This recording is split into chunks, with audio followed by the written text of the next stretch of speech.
Ladies and gentlemen, hello, and welcome to a very special episode of Sherm in the Booth.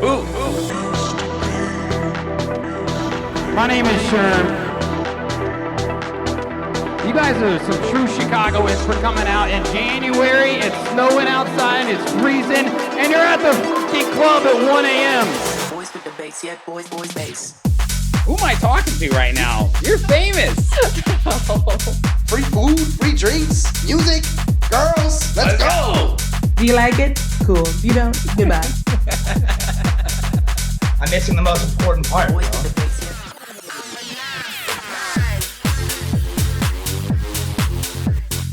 yeah. We should throw like a crazy bar mitzvah party. This is crazy. Send me stems. I finished it. What's up, guys? How's everyone doing? Just wait, you know it kicks in like 3 to 5 seconds afterward. Yo, what's good, everyone, and welcome back to another brand new episode of Sherm in the Booth. I am, of course, your host, Sherm, and it is so good to be back. I know it's been a little while, but I've been insanely busy on leg one of the Toxic Tour. Shout out to Denver, San Francisco, Minneapolis, Madison, and Atlanta. All incredible shows. And of course, a special shout out to anyone who has streamed, supported, or shared my new track with Halil Sensei on Hood Politics Records. But we are here today to get the full story of one of my favorite DJ producers who goes by the name of Proppa. A Chicago native, Proppa has been in the game for a minute and deserves all the praise this city and the industry can offer. We had so much fun chopping it up and talking about his viewpoints and what it takes to really make it in this business. He's got a perspective from both sides as a teacher and, of course, someone who's trying to make it himself. Man, we went so deep, but it still felt like it flew by. Thanks so much for coming on, my friend, and I look forward to seeing what the future holds for you. Let's get into it right now. This is episode 225 with Proppa. Hello, ladies and gentlemen. Welcome to Sherm in the Booth. I am joined here by Jonah, a.k.a. Proppa. Hello. How's it going? Are we going to get the Sherm in the Booth Proppa treatment right now? Man, I guess we are. I think the people have been waiting. They've definitely been waiting, bro. Oh, my God. I'm so excited to have you here, man. Let me just take a sip of this Japanese whiskey. And I will tell you, he picked Japanese whiskey over wine because he said it would probably be better for a podcast. And I think that says a lot about you, honestly. Really? Mm-hmm. I guess so. I mean, I was a bartender for a long time. That's true. So I feel like you have to know how to pair the right alcohol with the right situations. You know what I mean? Oh, that's what it's all about. Yeah. Wine, wow. I love you, dude, but I don't know if we're... That's a really good point, yeah. I'm joking. It's I'll save that bottle for me and my wife on a upcoming night. But Jonah, dude, I just want to say first and foremost, like, how much I appreciate and respect you. You know, I've been a fan of you for a really long time, and you know what's really cool about you is so many people know you and know your edits, especially in the DJ world and the dance music world, and they're like, oh, I just found out he's actually in Chicago. Yeah. And I'm like, yes, bro, like, this is a true Chicago guy. Like, you were born and raised here, right? Yeah, in the suburbs, so Yeah. definitely can't say I'm, like, originally from Chicago, but... That's okay. Yeah, In the Chicagoland area. Yeah, I've been in the city for like 9 years now. Yeah.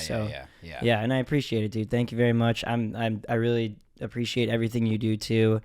You know, there's a whole level in the industry of really hardworking artists and DJs that are just working every day to figure out the branding and social media thing, the release thing and whatnot. And I feel like the place that you guys with Hood Politics and that you serve at Hood Politics and everything is to really like help connect artists to their future selves, you know what I mean? And for sure, dude. So yeah, just seeing how the Hood Politics family has grown and stuff since you've been a part of it is really awesome too. Yeah, thank you, man. I appreciate that. And you know, it's amazing to actually have you a part of the Hood Poly family, but that's one thing that like really resonated with me about really the mission of Hood Politics, which is just to put on for others, to showcase the best of the underground. Mm-hmm. And now it's crazy to be in this position where we actually do have a real influence. You know, like having someone release on the label will get them real exposure. Yeah. And shout out to DJ Susan, because that takes a long fucking time to get to. It does. I mean, as a music production teacher myself, like every single one of my students has been like, I want to get this on Hood Politics. Can you get this on Hood Politics? Can you send this to Sherm? Can you send this to Susan? So I love that doesn't say something right there. But oh well, dude, let me just tell you the story real quick about Paul. You guys collab, the Sub Focus Hold On one is just so fucking sick. You know? I appreciate it, man. But Paul had introduced himself to me when I went to go play in San Francisco last April. Super fucking nice guy. You could just tell like he's in it for the right reasons. Like he just wanted like he had no intentions when he like reached out to me. You know, he just was shout out saying, Ancient.exe. dude. Shout out to Ancient.exe. And I played in San Francisco at Temple where he lives just a few months ago, and I played his track. And he was there, and he looked at me like, I can't believe you're playing my track. And I look at him, I go, it's on my fucking label, bro, and I love the track, you know? So he comes up on stage with me, and we're dancing, we're singing, and it was just so much fun, and I feel like that's really what it's about for Hood Politics, at least. Yeah. It's just like knowing that he put everything into this track with you, you know, which was obviously a huge accomplishment for him because it was like the student becomes the teacher almost, right? For sure. I mean, he started with me. I mean,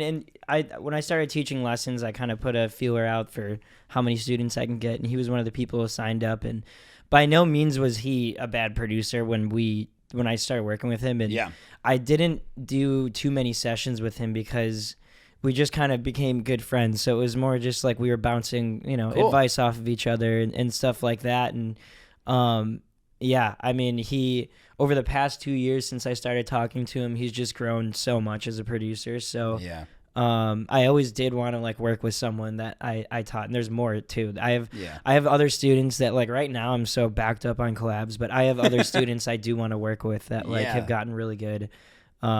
Just to name two, like shout out Brody Killam, he's crushing it right now. He's putting out really good tracks. And then shout out Jasmine Dex too, she crushes too. Oh, dude, she's been sending her poly demos for a long time, and I've really noticed like just the quality. Yeah, she's in, she's like a grinder. Like she just love that. Every time, I mean, we'll work like once a week, and every time she comes to me with like a new song.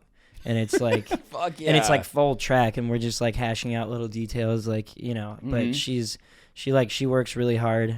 She wants, like you said, she's in it for the right reasons and stuff. So yeah. I mean, and that's kind of like, excuse me. That's the best part of the teaching too, is like seeing that transition in people, and some of them, make tracks that like I'm jealous of. The one that Brody just put out is a remix of Black Sheep, and like fuck yeah. I'm like we were bumping it in Hawaii a bunch of times because it's like, it's so sick, and it's I'm happy to finally, I don't really know how to describe it, but it's like I've been trying to get you to see this whole time, and now you see it, and now we can talk about it, and like for sure. And it's just it's a good feeling. It's a good reciprocated feeling that you get out of the teaching, for sure. You have to sometimes see something in people that they don't see in themselves as a teacher. And honestly, bro, that's so fucking Hood Poly of you, by the way. Like what you do and how you encourage people. You put others before yourself. And that's what I'm all about, like on a personal level, because so many people have helped me along the way. Obviously, like you said, I've grinded every fucking day since I said I'm going to really go for this. But without the inspiration from others being like, you got something special, we wouldn't keep going, because we are in a business that is subjective to our art forms, which is part of our identity, which sometimes can be lost when it starts to become a business. Yeah. Right? It's like, do you ever feel like there are moments where you're having so much fun making music and DJing, and then there are moments where you're like, what the fuck? This is not what I signed up for. Yeah. Oh, absolutely, man. I mean, anytime there's really business involved, there's going to be stress one way or another. And I mean, I think it's definitely an important thing to a line to walk, between like what you focus on in terms of branding and the creative side of it. I mean, at the end of the day, pushing the creative side brings out the business, right? Like, you develop your own sound in the studio by just being consistent, right? Yeah. Like you develop habits. It helps you develop your own sound in your music production, and then like that's where kind of a lot of times a brand forms. But I think that kind of just puts an emphasis on the necessity of teamwork. You know what I mean? Yeah. Like anytime you're working with someone, it's about trying to learn something from them, no matter what it is. It doesn't matter if like I produce better music than some person. I'm going to take away something from talking to them. I mean, there's students who have, on a small scale, like shown me hacks in Logic that I didn't know, like, oh yeah, you can hit this button, you can rearrange your plugins like this. And then there's even more. I mean, there's people that aren't even in the music industry that'll give me suggestions. You know what I mean? Mm-hmm. Like my second most liked post on social medias ever is my best friend he's not a producer. He's just he DJs, but it's not his main focus at all. He's not doing it every weekend and stuff. Yeah. And he just told me I should remix the audio from Dave Chappelle talking about Kanye West on Jimmy Kimmel. You know what I'm talking about when he says my life is dope and I do dope shit. Yeah. And so he told me I should sample that, and that's like my second most liked post on any social media I've ever done. So like, wow. Sometimes you just like you trust people's just judgment, and and you have to pick the people you trust, obviously. For sure. But yeah, teamwork and working with Susan has really brought out like a side of me, that a more social side of me that wasn't really existent before that. And yeah, he does that to people, doesn't he? He does. Yeah. He really does. I told him that the other day. I go, even for me, bro, like, see that picture right there? Yeah. So that's like a really important moment for me, because that was the first time I actually ever got like a artist gig at Spy Bar, right? Like, this highly coveted place where it's so hard to get in. You really want to DJ there, like, especially if you were like just DJing in the city. Of course, you want to play Sound Bar, Spy Bar, Prism, all the cool clubs, right? Yeah. And I was opening for like Chapter and Verse. I had the 10 p.m. to 12 a.m. set, right? And of course, like the first like 45 minutes, I'm like really underground, minimal, trying to be respectful and shit or whatever, and play my cards right. Yeah. He comes up there because we were playing the next day, and he looks at me and goes, "What are you doing?" And I go, "What do you mean? What am I doing? Like, I'm just trying to like play an opening set." He goes, "Fuck that. This is not the Sherm that I know. Play the shit that you love." And I was like, "Yeah, fuck it. Like, who cares?" Like, and there were all these people there for me, right? Yeah. They came to see me, and he comes up there. And he actually went back to back for like 30 minutes. We were planning on doing that. But he just went in with me, and it just brought something out of me that said, why am I always so worried about what other people are going to think of me? Yeah. When I'm doing this for me, I work so hard to get these gigs for me, to obviously share those moments with other people. But why I love DJing so much is I get to play the music that I love. Yeah. Right? 100%. And I mean, I think that the amount of headliners that are getting upset about what you're playing is dwindling more and more these days. It's because so of that true. reason. It's like we all just want to share a good time, regardless, and we all have for the most part, and back, I want to say, when I started like 10 12 years ago, like in the scene, and a little bit through that, like through the 20 teens, there was kind of a little bit left of this gatekeeping thing in the scene where everyone was a little bit uptight about how stuff worked and industry standard and all of that, and your track should be 7 minutes long and that type of I remember that junk. Yeah, of course. You know what I mean? And I think that's been let go of a lot, and it's like, obviously you don't want to play dubstep bass music at opening for a tech house artist. Yeah, but right. At the end of the day, like, we've all been in that position where we make tunes, we are playing an opening set, we want people to hear our songs, we want people to see what we can do, and I'm never gonna, I mean, as long as an opener's not playing my own music, that's the I'm only literally rule. Even if they are playing my own music, I'm just gonna go up there and party with them, you know what I mean? At this point, like, I'm not inviting you guys to play my music before me, but if you do, I might dance with you. Yeah. Just message me beforehand, honestly. And let me know, hey, I love this song, I gotta play it. I'll just let you know if I'm planning on playing it. Well, bro, your fucking music is so versatile. I think that's what's so dope about your style of music. And I appreciate it. Correct me if I'm wrong, right? Like, you've definitely played your cards in a strategic, I don't know if it's meant to be strategic, but you've always known your worth. I think that's what I've respected about you, right? Like, and I think that's a hard line for even someone like me to follow, because I know that I could get paid more for some gigs, right? But I'm just so hungry for exposure, and it's really hard to tiptoe that line. And I feel like, you've really respected your process, and your quality, and you know, just to bring up a basketball reference that I heard today, fucking Larry Bird, right? Like one of the best players of all time. He said, I didn't care what anybody else thought about me or tried to trash talk about me. I knew I was good, and that's all that mattered. Yeah. And humbly, I think you feel the same, right? Oh, I think that's 100% the case, and I'm not going to sit here and advocate that it's like the most healthy mindset in the world, because at the end of the day, like, you know, like I said, like there's got to be an emphasis on teamwork, and there's got to be an emphasis on community, because that's essentially in the last year what has helped me, my brand grow like way more. For sure. But yeah, I mean, I think that there's a tendency in this industry to base your value on things that I guess shouldn't necessarily, you know, dictate it. I think that there is also a really easy way to devalue yourself, and there's also really easy ways to waste time in this industry. Yep. And at the end of the day, I think for me, there was a point where it was just like production is what's going to get me to the front of the line. Yeah. No matter what, you know, if I can play 100 gigs in Chicago and make some money off them, but during that time, if I only put out 2 tracks, nothing's going to happen for me. It's the balance. You know what I mean? Yeah. Yeah. And at the same time, you know, you get stuck in kind of habits, right? You're going out all the time.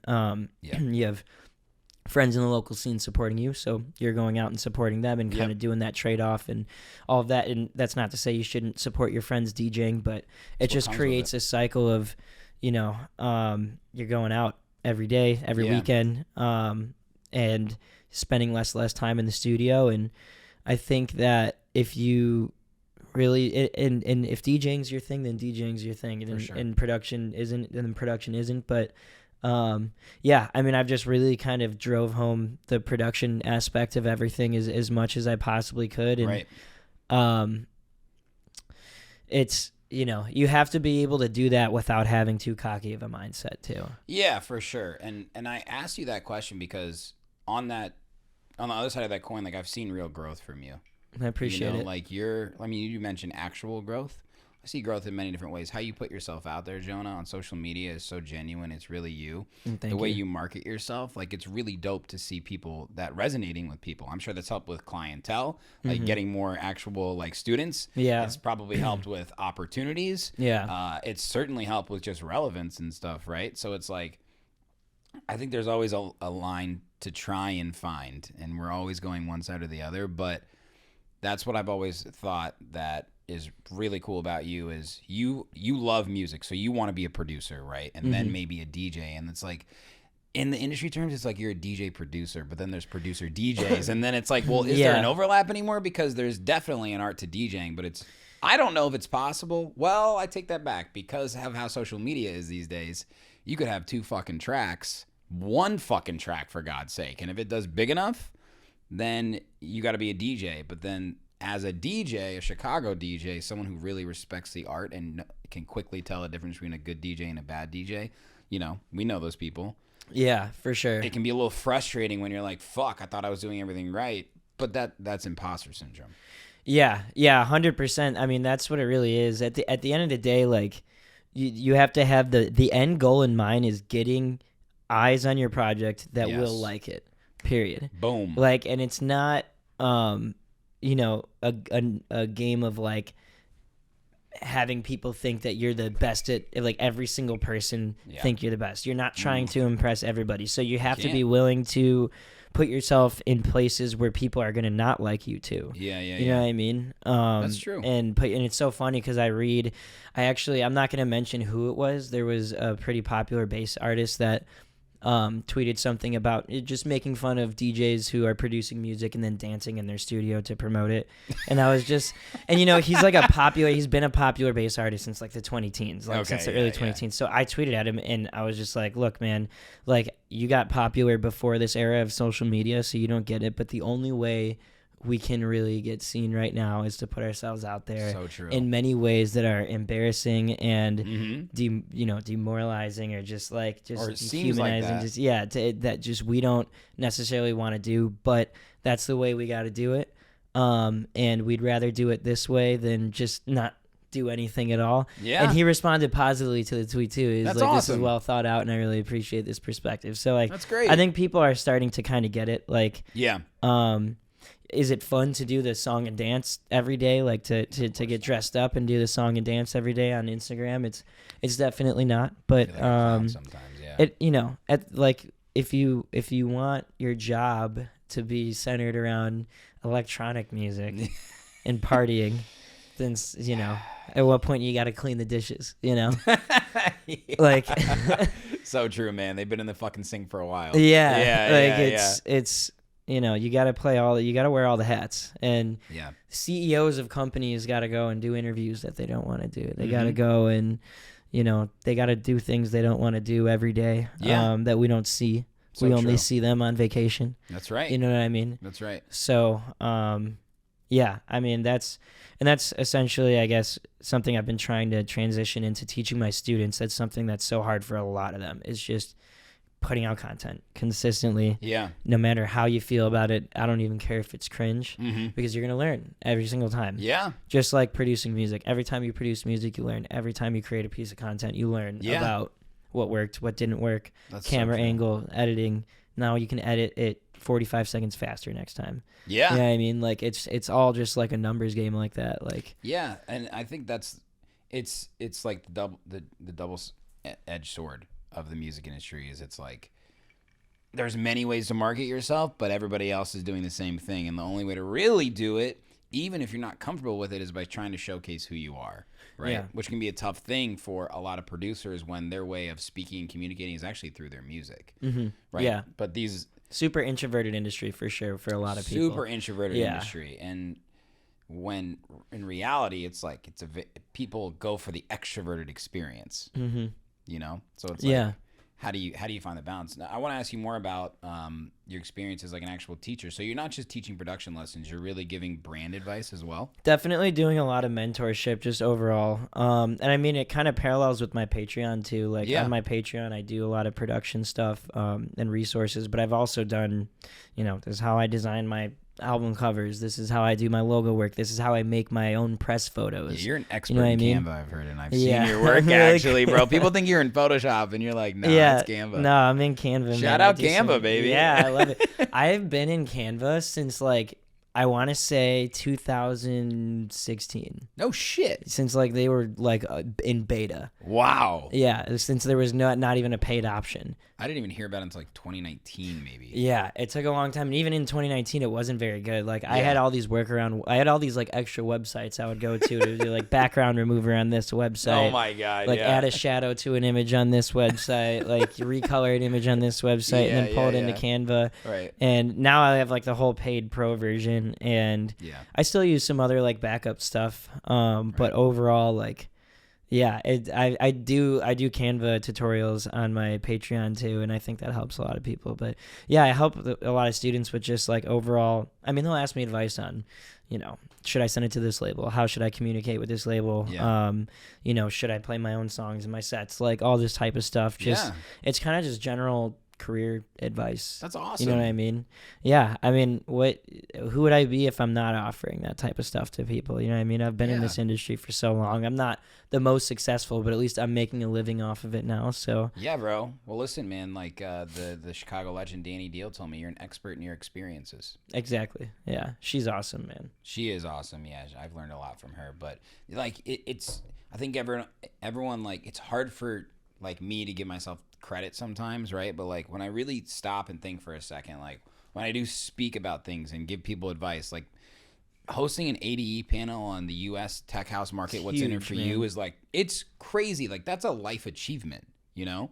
That And looked so awesome. it was incredible, right? To Yeah. be there with Susan and Kaysen and just like talk about like what it's really like, and to see so much interest and engagement and Yeah. follow up was like really a really special moment for me. But I always say I'm not the most experienced or successful, but really we're only speaking from experience. I'm not saying like I have no idea how Marshmello did it behind the scenes, you know? I'm not like this is how he did it. Yeah. But I think that's what resonates with a lot of up and coming producers is, you know, like when you were getting into it, did you have anybody that like helped you in the early days? In the very early days, I really didn't because it was like I wasn't even in the city. You know, I was in What the year was suburbs. this? I started producing electronic music in, let's see, 2010, 2011. Jesus. So really before it was even popping. Yes. But there was when I kind of got into the city, there was definitely 3-4 producers that were really helping me out. Two of them you don't really see often in the scene right now. Milk and Cooks, actually. Wow. I was Dude, really, they did a lot of good things. They did yeah. a lot of things early in the scene that they were helping out so many different like guys figure their stuff out. Bro, they were big. Yeah, at the time they were huge. Yeah. And Paul from Milk and Cook started producing under a side project, and he's making like really awesome like chill These melodic days? house. Yeah, Oh, no way. I didn't know that. by Okay. under Paul Stewart. So Okay, cool. but yeah, I mean they brought me into their studio when I was really young and helped me just get confident, honestly. Mm-hmm. And then part of that crew was actually Enzo, if you know INZO. Of course, bro. Yeah. Mike. He just fucking sold out the salt Yes, he shed. did. Yes, he did. He's legendary. Shout out Enzo. Yeah, man. Enzo's awesome. So yeah, we had a studio together, and then another one of those guys that was really great was Alex Bentley Dean. I don't know if you remember Of course, him. bro. I actually, Yeah. his younger brother was in my frat. Really? And yeah. I got to know him, yeah. Jake? Jake. Yeah. Jake Bentley Dean was also a producer as Yeah, well. Alex is a crazy producer, man. He's a crazy yeah. producer. You want to talk about sound design and God stuff? damn, like, dude. Those names you just dropped are actually like, that's like Yeah, we're our all in Chicago royalty. Yeah, we were all in a room together in Fort Knox, and Oh my God. yeah, they definitely helped me out And a you were lot. just absorbing. Yeah, for And sure. were they all in Logic? Because you're in Logic. No, I was the only one in Logic. Okay. In that everyone else was on Ableton. Mm-hmm. Yeah, and I was making Future Bass at the time. Whoa. And that's why if you go to my Spotify, you'll see some Future Bass releases from back in like 2015, I 16 love that you and keep stuff. that shit up there, bro. Yeah, Got to. I thought about taking it down. I took my SoundCloud uploads down. I mean, I have so much shit on SoundCloud. I might as well just put them back up. But We need to do a whole segment about fucking SoundCloud. yeah, man. SoundCloud is always gonna be my Lord and Savior, dude. Absolutely, man. Yeah. It's like there's a real audience on there that I think is just, it's not neglected by the industry, but like it's very well known to people like us. Yeah, for sure. And I mean, I think it's always gonna be a really useful tool for DJs. You know. Always. Well, that's how like Milk and Cooks blew up. You know, they had that Spring Break mix that like went insane. The Animals remix too. The Animals remix. Yeah. You look at people like Blau who went on tours for a mashup. Cap Slap. I've been talking about Cap Slap recently. Just like thinking about people man, like that. Blau and Cap Slap. These yeah. mashups, bro. Uzi. I haven't heard that Yeah. name in a while. Man, trap music. back Trap in the music, day. man. That was the dopest. And like, you know, getting your shit reposted. And because Yeah. I think during that time, like, festivals became really, really big for our age group. Yep. And we loved the live sets. And that's where you would go for live sets. So then you would kind of just live on there. Yep. I mean, it's and SoundCloud has gone back and forth on being a great promotional tool for people, and then a lot of Yeah. people have pulled out of SoundCloud for a while. I'm seeing a big comeback on it right now. For sure. I think that the SoundCloud hype edit combo is one of the greatest things that's ever happened to Without a doubt. electronic music. I mean, in terms of promotion, that's how I built my brand. That's solely how I built my brand. And so many others. Yeah, and a lot of other people. I mean, Hood that's politics. helped Hood politics. Yeah, I mean, Yes. that's a lot of Hood politics growth. I mean, it's and there's definitely rules that you have to follow. Yeah. With what you're pushing, what platforms you're pushing people to, and whatnot. Yeah, for sure. The social media companies have grown weary of, you know, the following that you get from Yeah, it. But if you do a Instagram gate on there, like, you could get fucked, actually. yeah, they've so I've basically switched all my Instagram gates off. Yeah, smart. So you were putting Instagram gates on there and getting real followers. Yes. But almost at too fast of a pace. Absolutely. Yeah, and what's so interesting. Can we set the record straight? Is it hyped it or hype it? I always used to say hype edit, but so many people corrected me to hyped it that I just started saying that. It's like A craze or a craze. We don't fucking know. Both work, but I think he told my sister it's a craze. yeah. But I just heard him in an interview with Will Clark where he was like, I don't really care anymore. Okay. honestly. I think he's like Greek or something, so it's He kind is, of like yeah. a It's like a craze or craze. something. Yeah. I'll try to be respectful if I ever meet him. Yeah, me too. Me too. I will. We'll be the only people actually. Yeah, saying that. you're Like, on nice. it. Appreciate Yeah. that actually. Yeah, I want to collab. Yeah, but SoundCloud is like, in my opinion, it's not like Spotify because Spotify is like a social media app to me. You know what I mean? Like how you have to engage. Now, there's a lot of things Spotify does well, like being able to sell your merch, your playlists, your tour, things like that. Like it's very user friendly. There's a reason that so many people use it. But it's not. It starts with the music, but it's not all about the music. And SoundCloud, no matter what, and especially with Hyped It, right? Like people see your music, they listen to it on the charts or whatever, and it's like Hype Machine. You know what I mean? Yeah, like how man. exciting that was back in the day. Like we're all contributing to the same thing because of the music solely. So you are able to get discovered on your quality of music, not how many views your TikTok has. Yeah, Right? yeah. So it's like the 100%. last man standing of like where to find real music. Yeah, like that's where you're making a direct connection to the Yes. artist. Right. Yeah. Like there's a cover, there's artwork, there's the name. That's really it, right? And how you download it, and you can heart it, and you can repost it and comment, and that's about it. Yeah, and I man, those Hype Machine days. That's how I really started. Like You did Hype Machine? I had a few Hype Machine #1s on my Future Bass days. No way! Yeah. Let's go! Yeah, I had a remix of "Running Out" by Matoma that went pretty big. Yeah, I remember that one. I had a remix of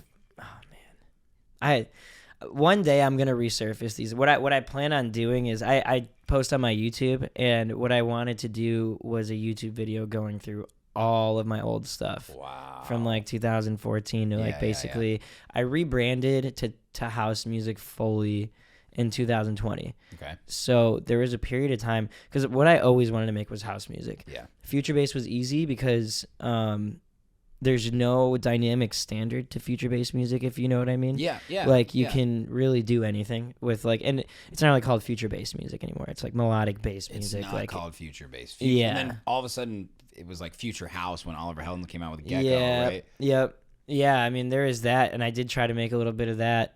I think house music requires a dynamic standard of production. Not always. I mean, obviously you can be an outlier, but like, you know, DJing is a lot more prevalent in house music to begin with. It's a lot more important, and like you're actually overlaying tracks over each other. Yeah. Not something that happens a lot in bass music. You know, bass No, music it's and in and future out. bass. Yeah, there's a lot of in and out. So you're competing dynamically with other tracks. You don't want to make the DJ doesn't want to play songs that's dynamically out of the same range, like or not in key or something like that. Yeah, not in key, or like the bass is quieter than most other songs he plays, or the kick is not punching hard. Like they're gonna avoid stuff. So there was a long time where I just didn't make house because I didn't know how to make songs that were just at that dynamic standard. Interesting. So that's why I made future bass, honestly, because it was just, and there was a period of time where it translated to bass music, and I never liked I liked bass music, but I wouldn't even go to shows. Like I would go to house shows. Yeah. You know what I mean? But I was making like drum and bass and mid tempo. Wow. And stuff. And it's all, I never released, I released one of those songs, one mid tempo track. It didn't do well. And so I want to do, I'm trying to decide, is it do I put up a second SoundCloud and just post them all? I say fuck yeah. Wouldn't that be kind of cool? Yes, it would be cool. Yeah, it's 2 drum and bass tracks and 6 mid-tempo songs. Well, just to say we're drum and basses right now, too. Yeah. Might as well just experiment. Yeah, Couldn't it's hurt. very 2019, 2018, though. Do you have the projects? Would you just drop them as is? I would just drop the files They're I done. have. They're done. Oh, man, they're probably somewhere. But the thing is I probably don't even have the same plugins that I used to have. That's so true. You know what I mean? I probably made those with ripped software. Yeah, of course. Ripped Fab Filter or something. That's awesome, bro. So when did you actually start producing house music then? So, I mean, I was messing with house songs throughout the whole career, but it was just messing basically, and nothing really serious. And then 2019, right before the pandemic, I was working at Soundbar actually during that time. I was Lawrence's assistant over there, GM, Oh my assistant God. GM. And I would sit in the office all day and make house music because You would? I was just trying to learn how to make house. Yeah. And yeah, 2020 is when I started releasing my first house songs. It was my Macarena remix was my first one. Oh, I 2020. forgot about Yeah. that one. That one kind of blew up, didn't it? That's why I was like, okay, This works. yeah, I guess I could do this. Yeah, I remember that. Yeah. It was that, and then I did like Jenny from the Block, and then I did That one. That's the one that I think a lot of people discovered you on. yeah, that For one sure. did really well, and then I did like Soft Cell, Tainted Love. That one did really well. I did my Oye Como Va one. That was all in a span of like 5 months because I was just like, all right, this works. And were you doing originals at the same time, maybe just in the background? I tried. I had a few. I self-released 2 originals during that time, and one of them did okay because I did a really hard promotional playlist push Cool. for myself, like on Nice. Spotify. But I don't play them. Like they were just. Yeah. Yeah, I think I released one with Disco's label too. Yeah. Groovy Bone. Yeah, Groovy And, Bone. That's right. Yep. Yeah, but I wasn't fully there yet on I think it's super important for producers learning to make remixes. Yeah. Because the source material That's creates how I find like inspiration. Sorry, you want some more? yeah. Oh yeah, go for it. Thanks, man. Move this out of the way. The creative binding Real crystal of, people. Yeah, Actually, you I don't gotta think be it is, careful but with fuck that. yeah, there we go. Look at that. How about that? Let's go. I've been jerking off a lot, so you know. It's just My strong forearm right out. strength is just out of this world, bro. Yeah. Cheers. Cheers, man.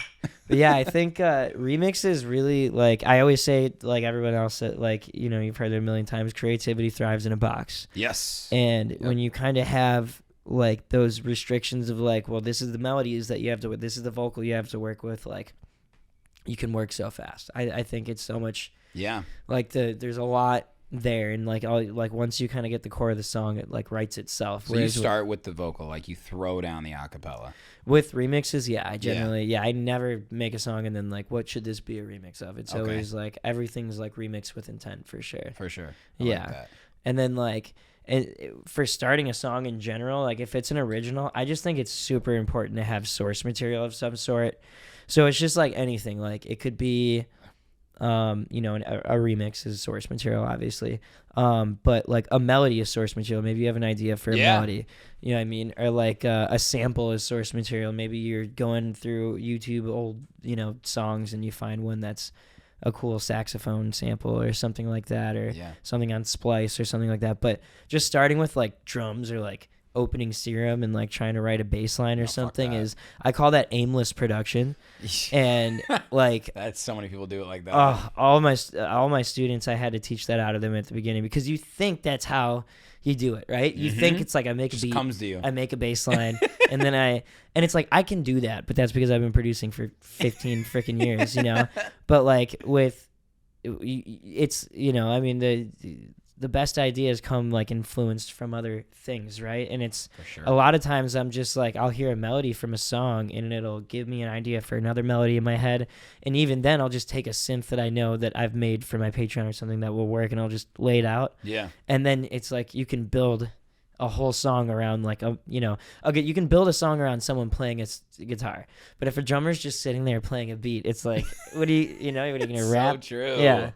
If you think about like how rock bands make their music, Yeah, you know what I mean? it's A lot of usually- times it starts with the lyrics. Yep. Take- Lyrics and guitar. Take yeah. Coldplay for example, right? Like Or lyrics and piano, lyrics Yeah. and guitar, basically. I'm yeah. pretty sure that's like They probably just have he piano writes the and songs and lyrics. he yeah. kind of hums it, and then I'm pretty sure the guitarist, I don't remember his name, but like that's how they really start to build. Makes sense. Yeah. Yeah, I struggled with that as well, aimless production, because I thought that's how you do it, and I've talked about this a lot recently. Is like, I think only until you have that really like 15 years of experience, like you said, right? You just have things in your head that kind of can just come to you. Mm-hmm. But if you're not a traditionally trained like classic musician that like knows music theory and like just sees and hears music in a different way, and then try to translate it to fucking Ableton or Logic, like it just doesn't really happen. But like, let's just take the example, like you just flew back from Hawaii and made a track on that flight, and it's like done. I made a track. So I made a track on the flight to Hawaii. Yeah. And that one I finished and I posted on SoundCloud Yeah. as soon as I got on Wi-Fi. That's at the Valley. Yeah. unreal, bro. Right? Yeah, and it like was- this is not everybody, right? Yeah. No, it's And it's sick. it came out pretty good. I also played it. I was DJing a wedding. I played it at the wedding that I was DJing at. That's and like it did awesome. pretty well. But Now this doesn't happen every time, though, right? I have made it a thing that I have to start a track on every flight. that Okay, I'm on. okay. Not everyone gets finished. I mean, because I'm usually on like 3-4 hour flights, but that was a straight 9 hour flight, so I was able to And who can bust out sleep the on whole flights? I thing. saw you tweet that. I or something. can't sleep on flights, man. It's crazy. It's so uncomfortable. No, man, I'm gonna wake up with a broken neck. There's Are just you an no- aisle or a window guy? I'm an aisle guy all the Same. way, bro. Yeah, so there's no comfort there. No. I got to There's be in the aisle. Like, if I don't. I hate having to ask people to move if I got to go to the bathroom. Exactly. Yeah. That's So glad the you're like worst. me in I'm that too regard, yeah. non-confrontational. I hate it. One of my worst nightmares is like just two people that are passed out and I have to go so bad and I'm just like, Dude. can't do it. Yeah. I just hate planes in general, man. They're so Do you? lucky in Europe that they got trains that connect to everything. Yeah, you know that's what I true. mean? Yeah, we're very dependent on air travel in the U.S. I feel like. We are, dude. It's.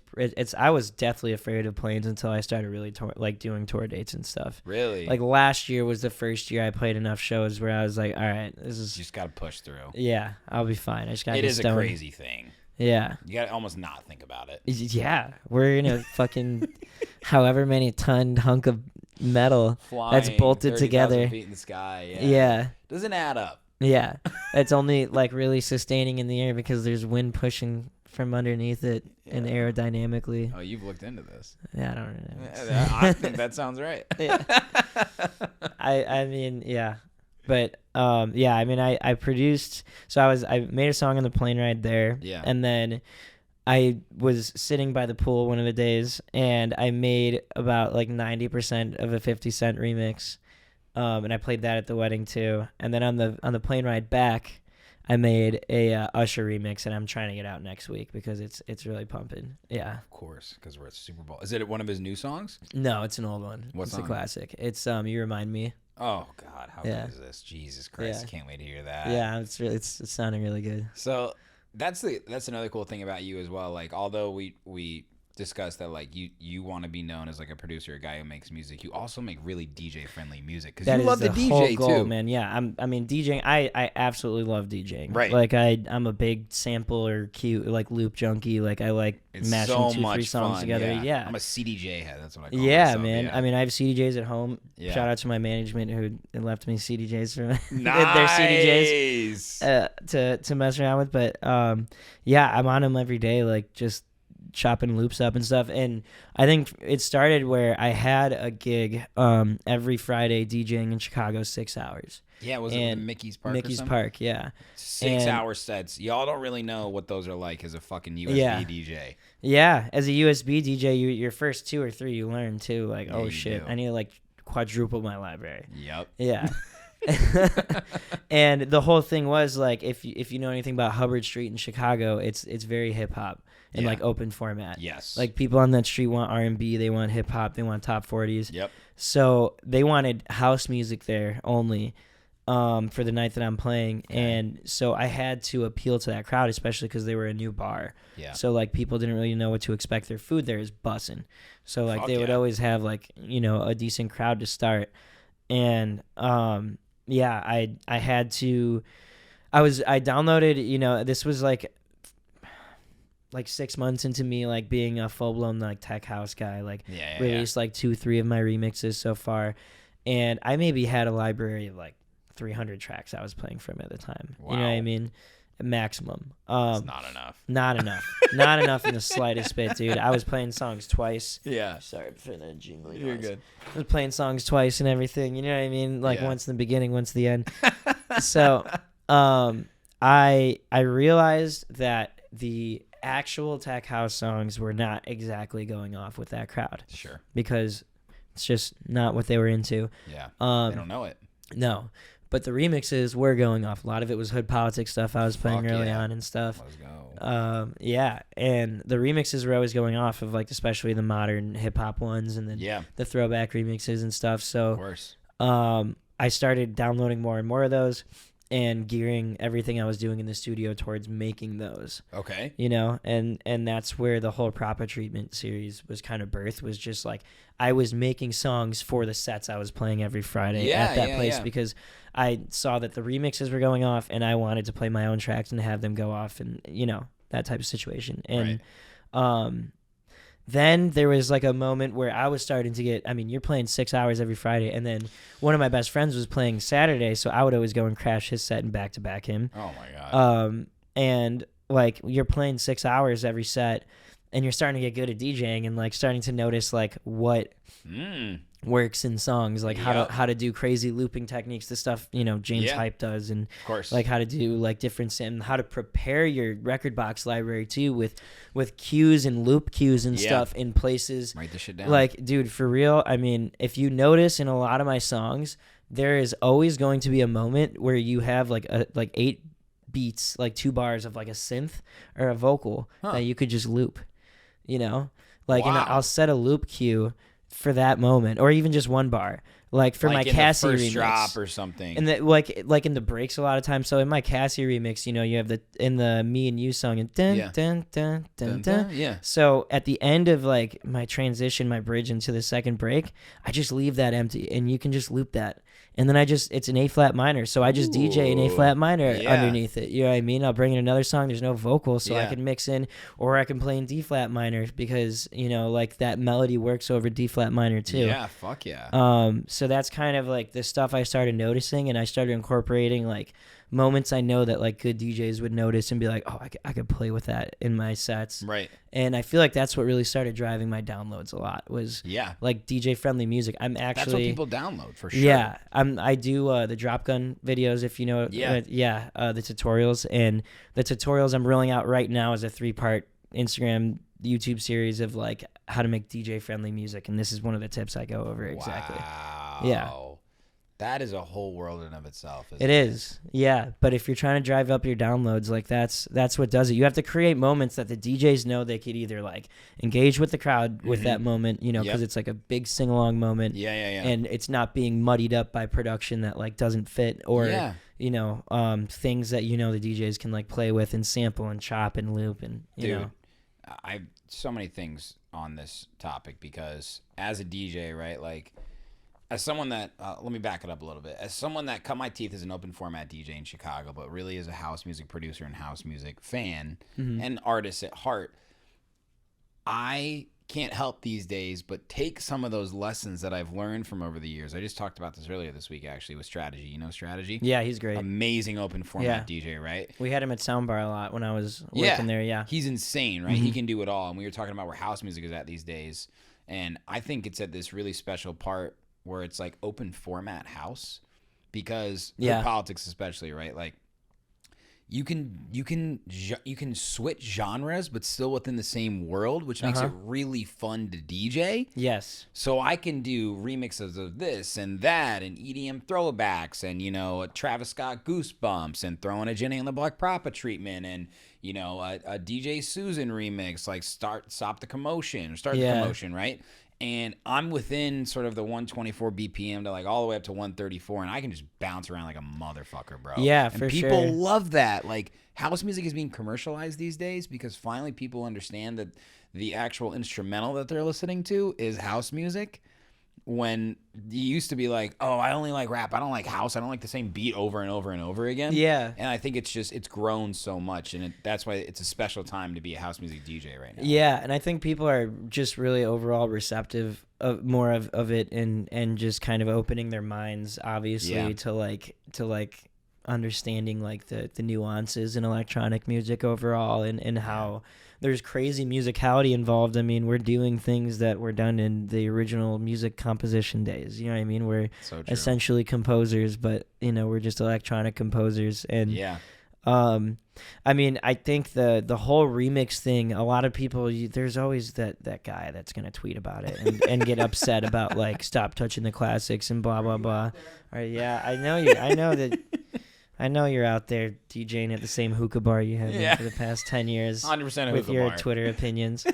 But overall, I think that remix, the tech house remix game, or just the house remix game in general right now. Mm-hmm. What's really cool about it is you're seeing, at least with what I try to do with my remixes, and I see a lot of people do, is like we're not just like a lot of times taking vocals and placing it over beats. Like there's a lot of reimagining going on too. Definitely. You know what I mean? Absolutely. Like all of these songs are so good that we're remixing, and they have melodies that like can be reimagined in such a cool way. Not like just like, if you listen to all my remixes, like I very much keep the original song intact when I'm doing my remix. Like I use, and I don't even like sample all the time. Like I'll use the original melody and reimagine it as like a house melody, right? Speed up the notes, like chop it up a little bit differently, but keep the same melodious structure and whatnot. And reimagining sounds as synths and how they would sound, you know, how the saxophone would sound as a synth or this flute. Fuck yeah. You know what I mean? And I think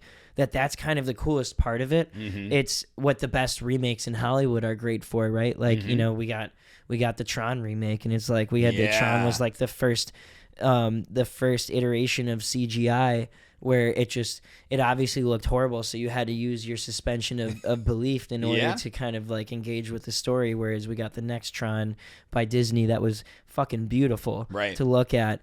And it's like I feel like we're getting the same thing with some of these remixes where we're taking the melodies and not exactly doing anything with them other than upgrading them to like a new, you know, modern perspective. Dude. And like it's and when done the right way, like there's certain remixes that like really fucking touch me, like of like emotional songs and shit from back then that really like, dude, like this is how I needed to hear this song for a long time. Not that the original was bad, but it's just like so awesome to reimagine this like in this way. I mean, like as annoying as it was when the Stranger Things remixes were coming out, there was some of those running from the Hill remixes that were like, oh, this is fucking amazing. Like this is kind of sick. Yeah, of course. Yeah. Oh, dude. And you know what's so funny? Like there's a lot of new fans to dance music, like we just discussed, right? I just kind of call them like the average citizen, right? And I mean that in a complimentary way, because the fact that they are willing to go out and like, I don't want to say challenge themselves or go outside the box, but like they're willing to try something new. Yeah. Every time I get feedback on one of my sets, they'll say, I loved that remix you played of this song, right? Because again, I go back to I'm playing songs that I want to play. Now, obviously, I go a little bit outside of that, but still songs that I love. And that gets them coming back. That gets them more interested, right? Like I have this fantasy Mariah Carey edit that I've been playing a lot. love that song, dude. And dude, all the bitches love it. Of course. They fucking love it, right? And they're like, I love that. And I'll play like Drake remixes. Obviously, always go off, you know, for like the guys. And you in edits too, you can go into the rap actual track, right? I mean, look at DJ Susan's Annie Up remix that he has with Rich Diets right now. So he just made like an intro of the actual Annie Up intro, right? And he said he opened up with Academy with it, and it was just insane because, you know, rap music has some, like throwback rap music especially, there's something so sick about it, you know what I mean? Like it was a whole culture, and it still is instilled in a lot of people these days. But that's what's so cool about house music these days to me, because there's no limits. We're all, what did you say earlier about creativity? We're composers. We're composers. Yeah. But like we're outside of the box right now. Oh yeah. Like, the box exploded. It did. For sure. I mean, there's absolutely no limits. Like, I mean, you're hearing remixes of freaking Mozart now. You know what I mean? Insane, like the Habanera and stuff, and the Fer Elise remix and stuff. Like, And I, you know, it feels like it's where music is supposed to be right now. Right? Like electronic music is where music is supposed to be right now. It doesn't feel like we're stuck wanting more. I feel like every day I'm discovering something new that I'm like, ooh. Like, you know, some new approach at sound design or structuring or like false dropping or just even the most like little simple things. Shout out a producer that I discovered recently that I think is going to be releasing with you guys, Spinoff. Spinoff, you sent his fucking shit to Susan. It's crazy. Dude, it's crazy. It's crazy. Like, I mean, every day, like, I come across, and he's just like, he was one of the guys where I was just like, I have to message this guy. I've not heard someone impress. The last guy I heard that impressed me like that was Andrew Lux. Oh, bro, shout out to the boy Andrew Lux. Yeah. Yeah, he's another guy who's a very huge proponent of SoundCloud as well. Yeah. There was a moment 2 years ago when I was scrolling through SoundCloud, like related artists to me, and Andrew Lux was on there, and at the time he's grown a lot since then. It's just what I'll say. He's and killing like, it. I remember like just in his following. He's always been a great producer, but in his following, look at he's his grown a lot. content. Yeah. Oh yeah, his content's amazing. Homie's got the green screen. Yeah, he kills it. But there was a moment where I was listening through his SoundCloud. I was like, I have to message this guy. He's that's awesome. like, I have to make sure like I connect with this guy. He's so good. And then he's actually coming to town next month just to spend time with me. He's one of my best friends. He's such a good guy. Dude. That's amazing. Yeah. But there's him, and then I was scrolling for music 3 weeks ago for that set I was playing at Soundbar, and I came across Spin Off SoundCloud and just rabbit holed for like fucking hours. It's not the best when you get on someone's SoundCloud page. You're like, oh fuck, they got like 20 edits. Yeah, and they're all fire. I really like his vision a lot, dude. He's got a really unique, tasteful, almost definitely bass house inspired approach to tech house, but not overbearing whatsoever, and he's just like, I feel like he's breaking so many rules, which is something that Andrew Lux does too. Like definitely. they both really break a lot of rules with their production. They do. And whenever I play either of their songs, they go off. Dude, isn't that interesting? Like we talked about in the very beginning, how genres seemingly are renaming. They're being renamed while music is I don't really call it tech house anymore, dude. Yeah, I mean, it's just house music. Even Beatport will categorize shit as bass house, and I'm like, that's not bass house. Like Habstrack's bass house. But, but is it even bass house, right? Like when I think of bass house, right, I think of like old school Jaws. I think of Habstract, people like that, like old school Chami and Mala. Yeah. Yep. But some hood politics songs get categorized as bass house. I mean, like, I guess I've made bass house songs because I really do love like that high energy tech house. Yeah, for sure. And that's why like I love Cloverdale so much, because shout out Cloverdale. He's another boy who's like just completely gone off with his own thing. That's crackhead in the studio, probably. I mean, I already know. I've seen his video. Crackhead in the studio. Have you like ever met him before? We've talked briefly. I don't think I've met Cloverdale in person, but we talk on messages once in a while. Dude, I definitely want to get a track going with him. He's a really special guy. Yeah. And he makes what he calls high octane tech house. Yeah. Yeah, man. And I mentioned him in a video that I did recently. And I wanted to ask your opinion about this, because you released on labels, but you've also done a lot of self-release, like not only through your treatments and edits and stuff, but just on your own. Mm-hmm. And almost to a point of frustration lately, I feel like, and I don't want to say I'm frustrated, actually. Like, I'm very humbled, because we get so many demos for Hood Politics, right? Like, people hit us up all the time. They follow up. They're very genuine. Like, I appreciate all that stuff. I can't sign every single track that comes through. Yep. Just because you made it, like, we do certain phases, right? So he goes, there's initial, and then there's phase 2, and then that's pretty much the final round. But like, there's a whole process that goes into it, right? And a lot of them don't get signed. That doesn't mean that they're not good music, but it's not a good fit for the label. It's not the right time. The artist isn't.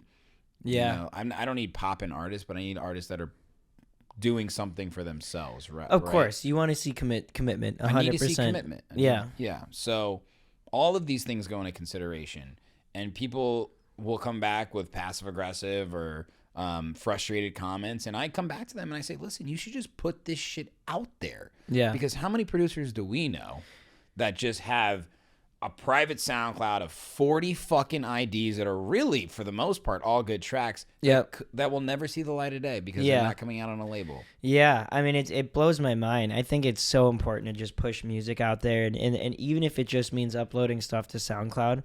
I am on a exclusive contract right now, so like it's not like I can just self-release at the moment. But I still can. I mean, that song I just did on the plane and released is original, and I just put it on SoundCloud for free download. And you know what? I posted about it, and that post is doing really well. It's amazing. I got a bunch of messages about it. It already has a bunch of downloads on Hyped It. Dude. So, like, it all is beneficial. Anything that you can put out there in the name of your brand is beneficial. Even putting out a bad song is more beneficial than putting out no song at all. Hands down. Preach. Yeah.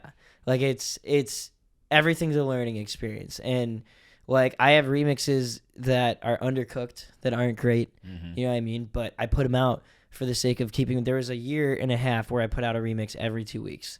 Damn. And like, I had to, no matter what, get a remix out. So during that time, there's remixes that were definitely undercooked. Yeah. And like, you know, I've even touched up since then, and then like switched out the file and stuff, you know? Yeah. But I think that it's more important to get tracks out than to just sit on stuff and be like, well, and It's like a legitimacy thing that kind of frustrates me. That's what I'm frustrated about is people think if they don't release on a label, then it's not going to do well. yeah. I self-released a track last year, and it's the best streaming track that I've ever done. Yeah, you'd be surprised how many artists' big tracks are self-released. So fucking Yeah. true, bro. And people need to learn what really goes into actually running a label. I think that's what's so important and why I do try and educate what it's like to actually pitch your track to playlisters, the process that goes into Yeah. that. Like creating songs that actually are a good formatted radio edit, right? Like, we'll have people that will sign a track and they'll send us a radio edit. I'm like, this is not a radio edit. Like, Yeah. I need a little bit of the kick. Like, here's how the Right? song goes. Here's Yeah. we need to cut it off. Like, you need to think about how a track will be streamed, how it will do on playlists, like how it will fit into playlists, how you market a track pre, during, and post. Yeah, and I mean they're just focused on a lot of people are just kind of focused on that stamp of approval that they want.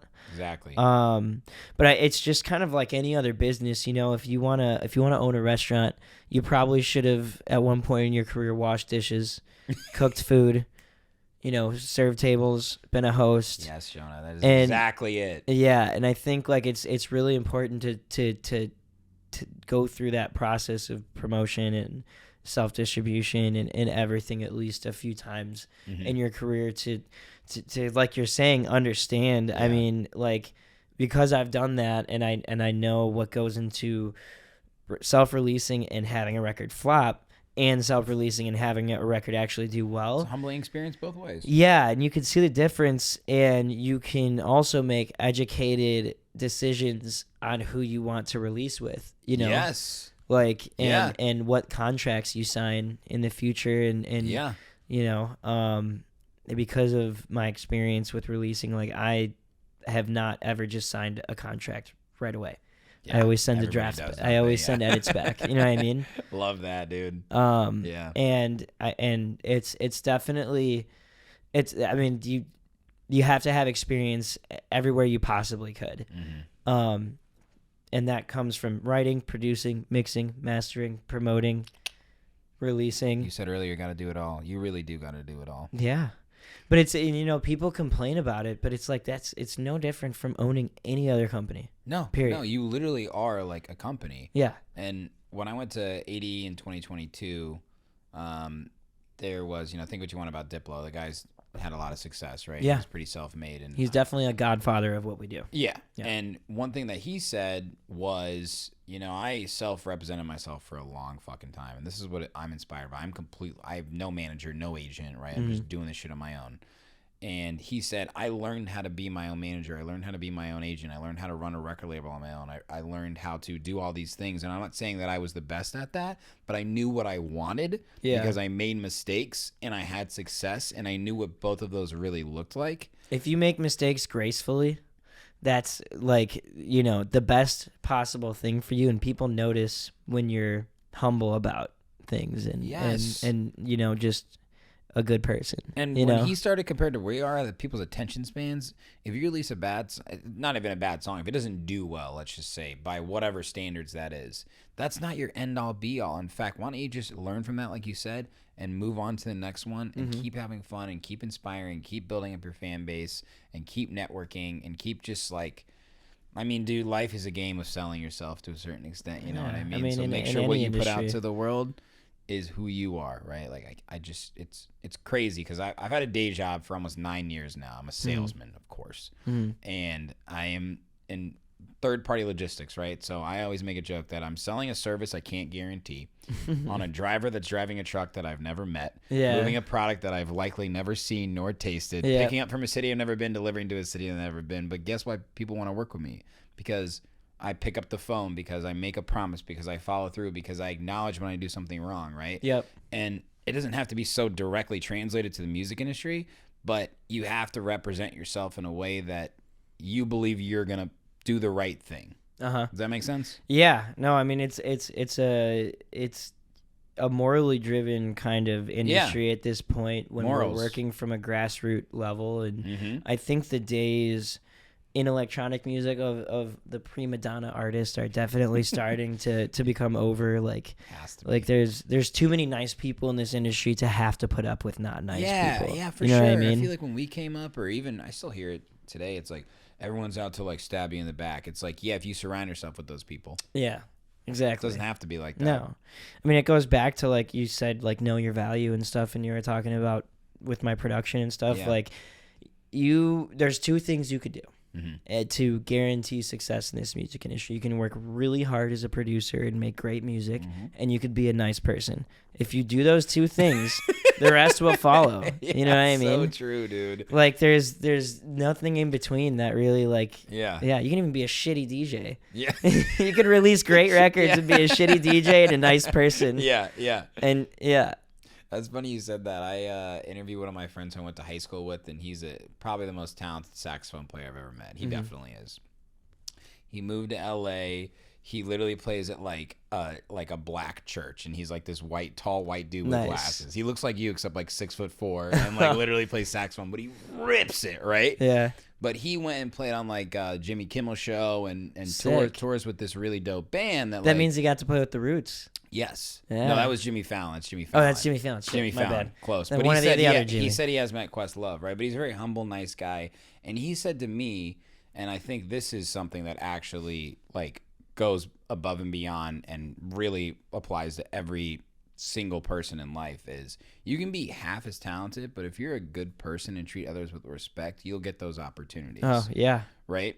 I'm not saying people are like bad DJs that get good opportunities necessarily, but if you put yourself, like if people want to be around you, that's great. But you could be the most talented person in the world, but if you have a fucking ego and you're an asshole and you think you're better than everybody else, you're not going to make it. Yeah, 100%. I mean, and you look at like Susan does release great records. Yeah. But I think the shining thing about Susan, despite him being a great DJ and a great producer, is that he is such a great person. Exactly. Like he just lights up a room. He and does. he remembers your name. He remembers does. people's names. He Yep. remembers details about them, not because he has to, because he wants to, and Yeah, because yeah, he yeah. genuinely connects with people. Yep. And I think that's why he's just like, you know what I mean? Like he's Dude, everybody releasing. remembers him. Obviously, He he makes- releases good records. he and somehow makes a connection with everybody, whether he meets them or not. exactly. Yeah. Yeah, he just is so like caring and like he just wants everybody around him to be happy and succeed and feel comfortable when he's around them and stuff. Yeah. And I think that's just like it says a lot about why like he's winning. You know what I mean? Like Susan Straight up, is dude. just winning right now because like he's put in the hard work obviously, but like paired with that, he's never let it affect his character whatsoever. He's always been just like the nicest motherfucker that you'll ever meet on the scene. He's a nice motherfucker. That's Yeah. a great way to describe him. Yeah, I don't know. Are we allowed to swear in this show? Abso-fucking-lutely. Sorry, Disney. Oh, brother, I got the explicit E before the first episode, man. There you go. I had to work hard on that. Does the explicit E allow for vaping? Absolutely, you may vape. Yeah. All right. I think this is episode 225 or 226. God actually. damn, dude.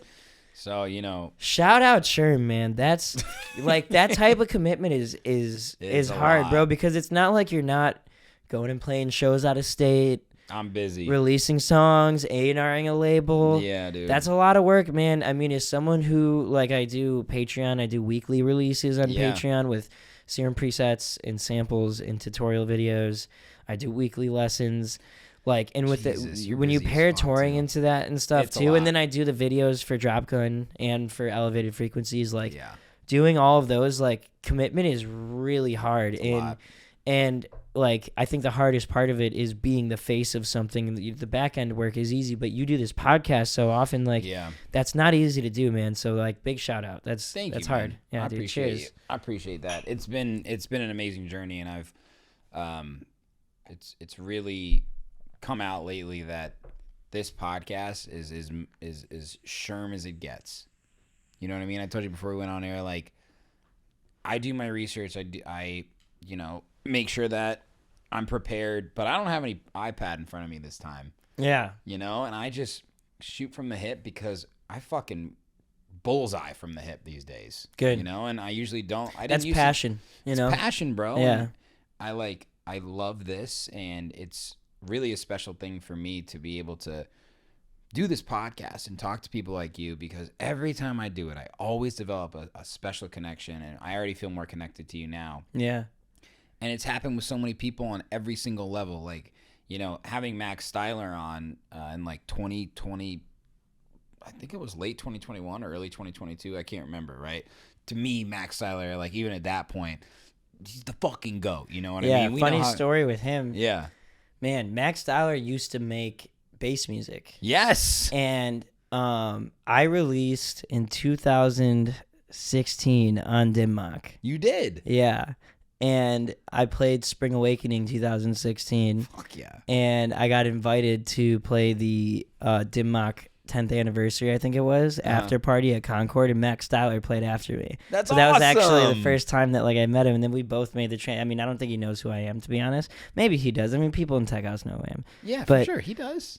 Possibly. But it's cool to see, and like he's one of the guys fucking doing it now, man. I mean, that tune with West End is killer. Rhythm Machine is killer. It's a killer track. Yeah, right? he's really crushing, and he's one of those guys that like, I mean, and it's not a jab at anybody. I mean, I think this is the beautiful thing about house music. House music is a feeling. So you can be a great producer and make a great track, and you could be a not so good producer and make a great fucking track. You know what I mean? Yeah. Like, and I don't think that's a bad thing at all. Like, I think that's such a beautiful thing, because house music is a feeling. When you have the right feeling, you're gonna make a good track. You know? Absolutely. But bro. a guy like Max Styler, and you know, as someone who considers myself like definitely more on the guru side, more on like the nerdy producer side. He's like, a guru. He's a guru for sure. He's been in the game. He signed a 17-track deal with Dimmock when he was like 19 years old or something. Yeah. That guy is But is people, one of he's a literally kind. on like Artist to Watch this year, and Good. I literally comment all the he's time, and I been go, a long time "Oh, coming. I've been watching." Yeah, we've Max been watching. Styler. Man. Yeah. Long time coming for him. Yeah, dude. bro. Like I've known mean, him for a long time. Whatever people say about Steve Aoki, that dude's had his finger on the talent of this industry for a long time. Dude, he's He's such a genuine guy. And talented guy, and he sells. I'm opening for him, actually. I'm direct support for him. Is a huge accomplishment for me. In That's Atlanta amazing. next month. The show sold out 2 weeks ago for a club show. Fuck yeah, that's dope. I haven't even posted about it yet. Dude, I don't that even know guy's what to gonna- say. Steve is gonna be a staple in the industry forever. As long as he possibly can and DJ. every time he does an interview and like does more like public speaking things, I just fucking love the guy more. He's very Every time smart. he opens his mouth, I'm like, God, what is there not to like about this guy? I agree. so like you know, it's just nothing comes from like a promotional angle from him. It's just always like, I love life. Like he's just a very He's so he's high on stoked on life life. always. Yeah. I look up to him for sure. Yeah, there's guys like that you know, and there's definitely a cool thing that comes with ego. Like as long as you don't overdo it, like there's a cool thing in knowing that a guy is confident in like their skill. Always. sure. Like I don't think we should all just be like, oh, thank you so much. I don't know, I suck. Yeah, Like, yeah. But there's also something cool in just like being such a genuine guy and like recognizing new talent in the industry constantly, trying to put new talent on constantly, connecting with the new talent too. I mean, he's dude. You see like Trey Mortimer, like he's always shouting out him and stuff. Like nobody's like beneath him. You know, Nobody's beneath him. yeah. Same thing with Sue. You know, and I think Completely that's what agree. really creates like, look at us, like we're fanboying Steve Aoki and Sue. Like in the same sentence. that's yeah, that's what really like creates like that kind of genuine approach is what creates like long-term relationship and fans in the scene 100%. So true. It's like this. Everybody thinks it goes like this and you stay. Yep. But you only hear about the 1% that's successful, and the 99% get into it and it's exciting for a year or two, and then your friends stop coming, and then you realize, wow, this is really hard to do. I need to do this every single day. Yep. And then they plateau, but realistically, they're not going down, and it's okay to stay consistent. But if you just slowly start going like this, you know, the Steve Aoki documentary or whatever, I'll Sleep When I'm Dead, so inspiring. Yeah, for sure. I actually I only saw clips of it, so I can't sit here. Watch it. and It's claim on that I watched it. I Netflix, do bro. need to watch it. I did watch the Avicii documentary, which was I was going to bring up Avicii because his book, Tim, which I have here actually, which is one of the only books I fucking read in the past 2 years. I'm always trying to read more books, but I just don't. I don't know why. yeah. I'm not good at reading. Don't Me worry. neither. Me neither. We should do audiobooks. Let's listen. Should we just listen to books? Like Yeah. take a little microdose of mushrooms and just Yeah, kumbaya just and listen. like- Yeah, music production Yeah. for dummies. Yes. I'm just kidding. In in the book, it's not an autobiography, but it's a biography, right? So it's like in-depth things from the manager and things that Avicii said. And in that book, they talk about ego and what ego really is. And I think I said egotistical, and I think there's actually a difference between having an ego and being egotistical, because an ego is actually the voice in the back of your head that constantly battles you and says you're not good enough, you didn't do a good enough job. Even after you have success, what's next? It's hard to live in the moment. You know? So you have to acknowledge that voice in your head, and it's okay to be like, yes, what is next? But let me just try and enjoy this. So what I have done, and I'll be real vulnerable for a moment. Like, my dad died last year. Oh shit, man! And I didn't even know that. Yeah, I'm sorry. All good, man. All good. He was my biggest fan. Yeah. He was a very successful doctor and worked very hard his whole life, and just decided to give his kids like an amazing life, right? And I got a job and stuff, of course, obviously, right? But he wanted me to be a doctor long ago. But he was always like, I just want you to be happy. You know, I want you to do what's best for you. Yeah. And he just continued to inspire me. And I was just like, yeah, I really want to do this music thing. Like, I'm going to keep the day job and keep making money. You know, I'm really happy in life. Like, my wife is literally, I took her to junior prom. You know, I'm like very blessed for the people that have come into my life. But when I DJ now, bro, I like literally, for him and for myself, I stop so often and I just fucking go. I'm in the moment. Let me sing. That's close great. my eyes. Yeah. And it has just like changed my perception of like what life's about, because sometimes you have to literally pinch yourself and say, yo, fuck the ego right now. I'm in the moment. This is how you live life. Yeah. Yeah, for sure. I mean, we always have to, you know, sit back and appreciate what we do in general. And it's hard to do because of the world we live in. It is. You know, we're always, you know, especially in a social media world where we're showing other people that are doing things that we wish we were doing and stuff like that. But all we see is the cool things other people are doing. Yeah. At the end of the day, if you've been paid $1 to do anything related to music, like, that's a beautiful thing. You know what I mean? Like, there's not a lot of people who could even say that they've done that have tried to pursue it themselves. Yeah, one person streams your song, that's a win. Yeah. So, I mean, yeah, it's always important to appreciate it and to appreciate the people that have helped, you know, you have the confidence to do it even. And you know, shout out, I'm so sorry about your dad. Shout out to dads all around that put on for their kids, man. I mean, I love my dad to death. Yeah.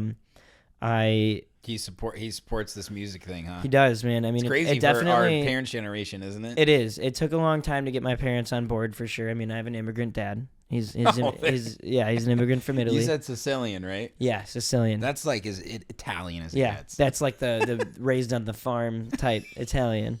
He wasn't raised on a farm, but his mom was. So, okay, that we'll count it. We'll count it. But yeah, I mean, it's my dad has been one of my best friends in my adulthood, for sure. And yeah. He loves my stuff. He's given me ideas for remixes that are out on my SoundCloud right now. Fuck yeah. He always tells his friends about me and stuff. And isn't that so cool when they do that? Yeah. Yeah. I mean, you know, if you haven't told your dad that you love him recently, tell him you do. I think I was thinking about it recently. And this could even be a controversial topic, you know, because our parents' generation and our parents' generation went through definitely socially controversial times, without a doubt.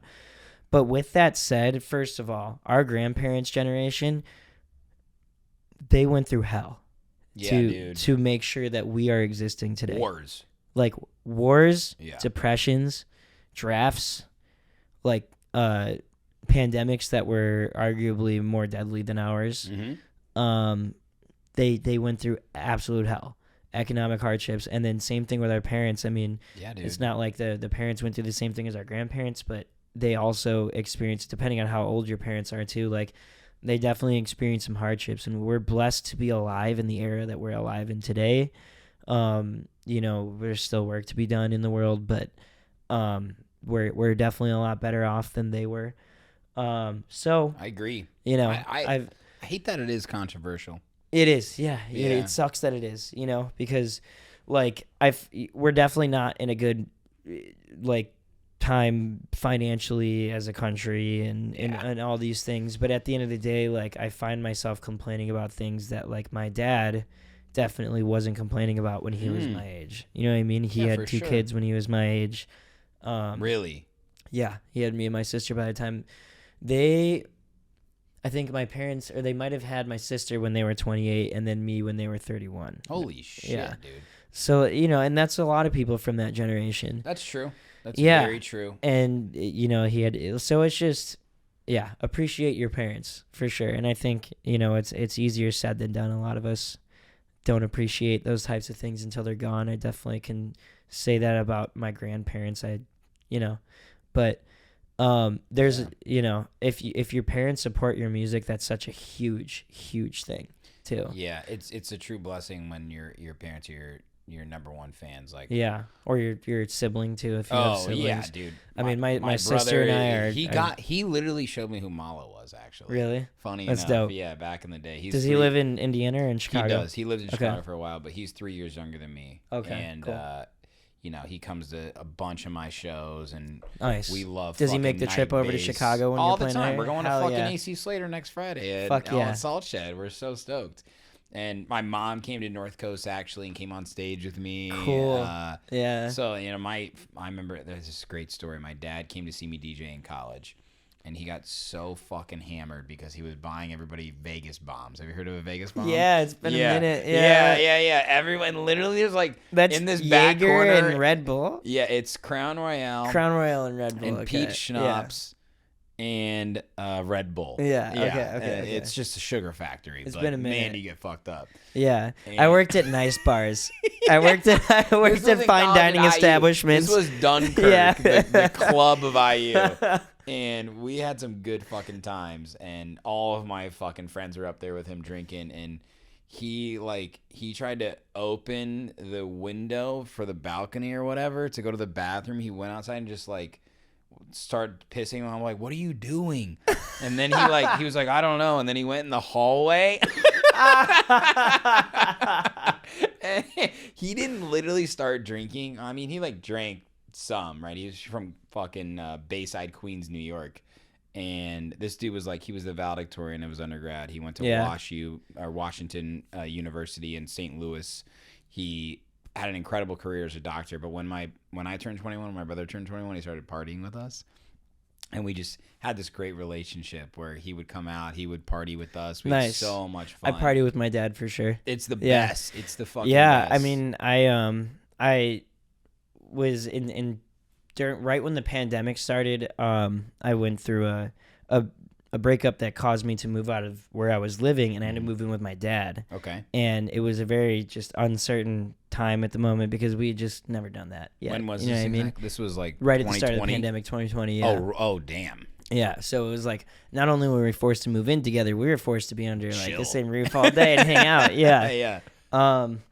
And we had our moments of, obviously you're not gonna always. You're going to clash with your parents no matter what if you're under the same roof of them 24/7.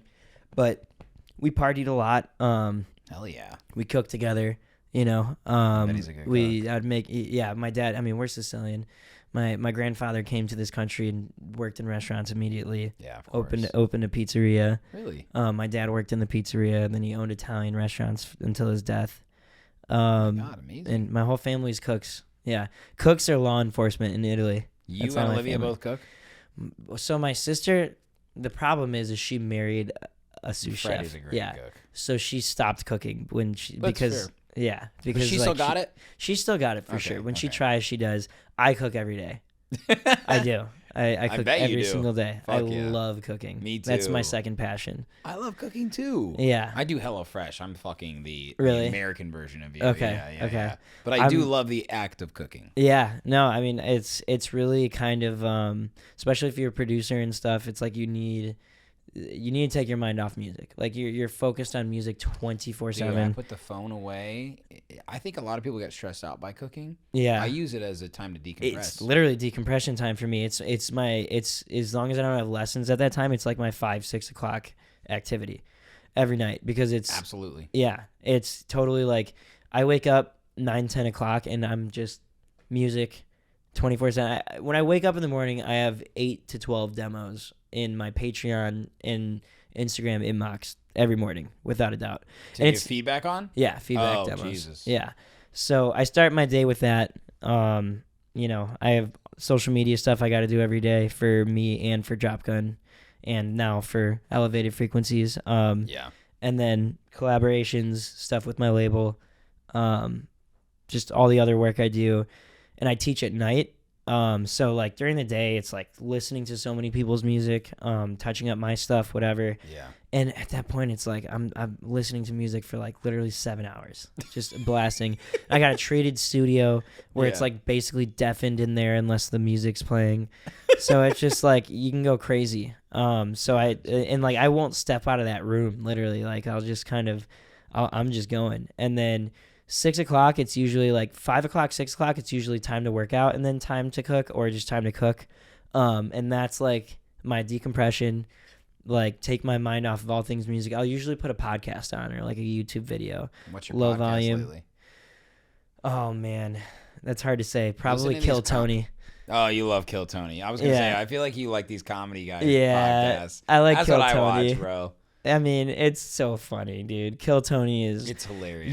Dude, Kill Tony is arguably the hood politics of the comedy world. He is, bro. You know what I mean? Yes. He's putting guys on left and right. There's is. guys who are touring because of him. That's so true. So, I mean, I could see why you would like him. I mean, like I if love you Kill can, Tony. if you really understand comedy and you understand that nobody takes things to heart, Yep. and everybody's kind of just jabbing each other for the fun of it, Of course. it's a really beautiful thing what he's doing. I agree. Like there's so many. In entertainment in general, there's just so much gatekeeping going on. There's so much uncertainty as an up and comer, and it almost feels like you have to strike gold in order to get seen. So, anything that's like that, I'm just like, fuck yeah. I love hearing new people. There's on YouTube, I do a lot of YouTube. There's a YouTube channel called Don't Tell Comedy, and if I'm not mistaken, it's a comedy promotions, just like how we have shows ran by promotions companies. Yeah. It's a comedy promotions in Denver, in Colorado. Okay. And a lot of the comedians they put on are like smaller comedians. yeah. But they vet them like they're really fucking good and they're hungry. Like they want to put on a good set. Yeah. And so I'll listen to a lot of that when I'm cooking and stuff, and it's just like it's good decompression. It's good to hear people who like are putting. I feel like right now I'm at a point in my career, and I never want to be phoned in. But I feel like I'm at a point in my career where like I know I've got the stuff. So like when I'm doing a show, when I'm putting on a track, like I'm giving it my all, like 100%. When I'm putting on a show, I'm really like I'm hitting my loops, and like I'm making sure I'm mixing in key. And Yeah. like Fuck yeah. I've got routines that I'm playing that I've practiced a bunch of times. Right. So Like them. yeah, exactly. That's what Yeah. I'm saying. Like when I'm watching these shows, when I'm listening to these podcasts, I feel like a lot of these comedians they know that this YouTube channel has a lot of exposure for them, so Yeah. they're really like putting on their best set. But I love comedy, man. Damn. I mean, it's so good for the soul. You know what I mean? It's so good for the soul. It's my favorite, man. Yeah. I was raised on Saturday Night Live. And Yeah, I just watched the me Shane too. Gillis episode. Yeah. Like Oh, I haven't seen that yet. I do want to watch it. That was last it's weekend, good. right? It's good. I liked Yeah. it a lot. He was a good actor. He's so great, man. Yeah, he kills it. I mean, and that's why I really like the like last year after my dad passed, I took some time off the podcast, and what I did was I just listened to other podcasts, and I found myself gravitating towards comedians that I loved. Yeah, who's got some good podcasts? Oh, Andrew Santino is probably my favorite. He's funny. He's from Yeah. Chicago, right? He is, yeah. So Yeah. he's got Whiskey Ginger and Bad Friends Okay. with Bobby Lee, which is really fucking funny. Yeah. You gotta watch that. I do like Theo Von a lot too. Theo Von last weekend with Very Theo Von is wholesome, great. man. You gotta watch the interview with Tony Robbins and him if you haven't seen it yet. Really? Yes, it's Okay. excellent. It's excellent. Very Okay. good. But I realized was what I like about these is not like who they're trying to serve or what they're trying to do, but who they are as people. Mm-hmm. And I realized that like Sherman the Booth, what people like is me Yeah. talking to the guests. Yeah, You for know? sure. And I was always trying to like, and of course it is about the guests, right? But it's a conversation we're having here, right? Mm-hmm. It's not just like one person talks and one person listens. Like we're both listening. We exchange. Like this has been such an exchange, Yeah. So I learned a lot from those comedy podcasts because that is where I really think true hilarity comes from life. Yeah. Is those times where you're with your friends and you're just chatting. Yeah. And you're just laughing. You're at dinner. You're at the fucking Indiana bonfire, you know? Like, that's some of the funniest times of my life around a bonfire. I also really like how the podcast format, you know, if you listen to podcasts and you respect the way that podcast should be conducted, like, it kind of forces people to listen to each other, and like, you know, you get out all your thoughts that you need to get out, and like, you know what I mean, like it really causes you to connect on that level. It's almost like email in verbal form. It's like, this is everything I gotta say, you know what I mean? Yeah, it's so true. Yeah, like the right podcast, when you listen to them, like they listen to each other, and like they're going off of each other's. They fuck with each other, but they give them, it's a real art form. Yeah, for sure. Now everybody's got a fucking podcast, but I think that's the funny thing is you can't just set up a camera and a mic and think that's going to be a good podcast, because it comes down to the person running it. Yeah. You need to be a good interviewer to an extent. You need to be a good conversator. You also need to be able to develop connections really quick. Yeah. You know? Yeah, for sure. I mean, and just like a good conversationalist in general. And I learned all this, like, you know, I'm full-time music now. When I started trying to be full-time music was like 2017, 2018. And what I was doing was Upwork. Mm-hmm. Yeah, and Upwork, of course. Yeah. Dude, I was the #1 rated audio producer on Upwork for 2 years. Damn, that was a sick, grind. actually. It was cool, but Upwork is the penny stocks. So you're just, the pay isn't great. I was doing podcasts. I was getting $120 per episode for editing podcasts. But like, we're talking like high quality podcasts where I have to cut every fucking breath and stuff like that. You know what I mean? Like that type of where it's audio only, so you're really like dialed in. But that I learned from editing podcasts and stuff, that like podcasting is an art form. Yep. Not everybody can do it. That's a fact. And when your work puts you to sleep, you know, you got to find something else. Hopefully people have made it to this point. I'm sure they have, actually. Yeah, I think we've had a good one. I mean, I don't need to stop whenever, like, I can keep going. It's up to you. No, I'm just saying, like, you get to these points in podcasts. Like, I think we're like an hour and a half in, you know, and you get to this point where people are like, "You're listening, right?" Because people will do this in podcasts that I'm listening to, and they're like, "You think people are still listening?" Because like we're having so much fun, you know. Yeah. But that's the actual psychological aspect of a podcast, is they really feel like you're in the room there, whether you're watching it on video or whether you're listening on audio. There is really a neurological element in your brain where you feel like you're part of the conversation. Yeah, I think that's why they've like taken off so much. Is just For like sure. It's not radio where you feel like you're being talked to. You feel like you're being talked with. Yes. For sure. Yeah. And that's the special thing about podcasting to me. Yeah, it's one of the best ways, as long as you can verify facts and stuff too. It's like one of the best ways to really like open your mind to learning new concepts and about new things. Like, for sure, I mean, you have whatever opinions you want about Joe Rogan and stuff, but like there's people you've brought on that are scientists and you, like, that are actual confirmed, like the guy who he knows what he's fucking doing. Yeah, who's the guy who does the breathing? Wim Hof, who does Wim Hof, yeah. That was a great episode. I mean, you learn so much from guys like that. It's just insane. Like getting an intimate conversation with them and stuff. And yeah, and he just goes, and they just go. Yeah. I mean, that's what I want. You know when honestly. two people have chemistry too, like instantly. Of course, but the fact that he's able to mold and mesh with anyone who's like a former NASA astronaut to like Dave Chappelle is like, that is a skill. That is definitely a skill, dude. And that is a God-given That is skill. a socialite skill. That's literally like socialite is the only word you can be apply to that. and manufactured a little bit and upgraded, so to speak. People pleaser in the best possible way, for sure. Like, right, because he's so interested. Yeah. And it's funny you say think whatever you think of Joe Rogan, because people used to call me the Joe Rogan of house music. Yeah. And I thought that was the greatest compliment ever. And then, you know, all the shit happened with him, the vaccines or whatever. And pro-Trump, blah, blah, blah, whatever the fuck. I wish we could just separate some things from people. Absolutely, for sure. And whatever, that's a whole nother podcast It episode, is, but, yeah. But that's what I try and do. I try and lean into what I'm best at, which is just like honestly being a genuinely interested person. Mm-hmm. And I'm like genuinely interested, and it's so much fun for me because I am genuinely interested in artist journeys like yourself. And dude, I feel like just sitting here and talking with you, like, I know we've hung out a few times, but you get like 4 or 5 hangouts worth of time when you actually podcast with someone. Yep. You know, it's like, especially when it's one-on-one. Yeah, no distractions. It's just, yeah. Yeah. And that's what's so dope about it to me, why I want to just continue to do it forever, like as long as I can at the pace that makes sense for me. And you are just like such a dope dude, bro. And I really want you to fucking fall asleep every night and make sure you remember that when you wake up in the morning. I can't believe you get up at 10 a.m., you fucking jackass. I appreciate it. Yeah, Well, you need to get a goddamn dog is what you need to do. I go to bed late. That's true. You're getting your 8 hours. Yeah, so I go to bed. Actually, I don't get my 8 hours. I go to bed at like 4 or 5 a.m. every night. So like tonight you'll go back and get in the stew? Yeah, 100%. 100%. There's no way I'm just going You can't home be and like, I went chilling. on Sherman the Booth, the job's done for tonight. No. Never, dog. It's always I play Xbox sometimes, you know. For sure. What's your game? Apex Legends. Oh, that's hard, dude. It's not the easiest game, but It's my a buddy hard and I are fucking really game. good. Yeah.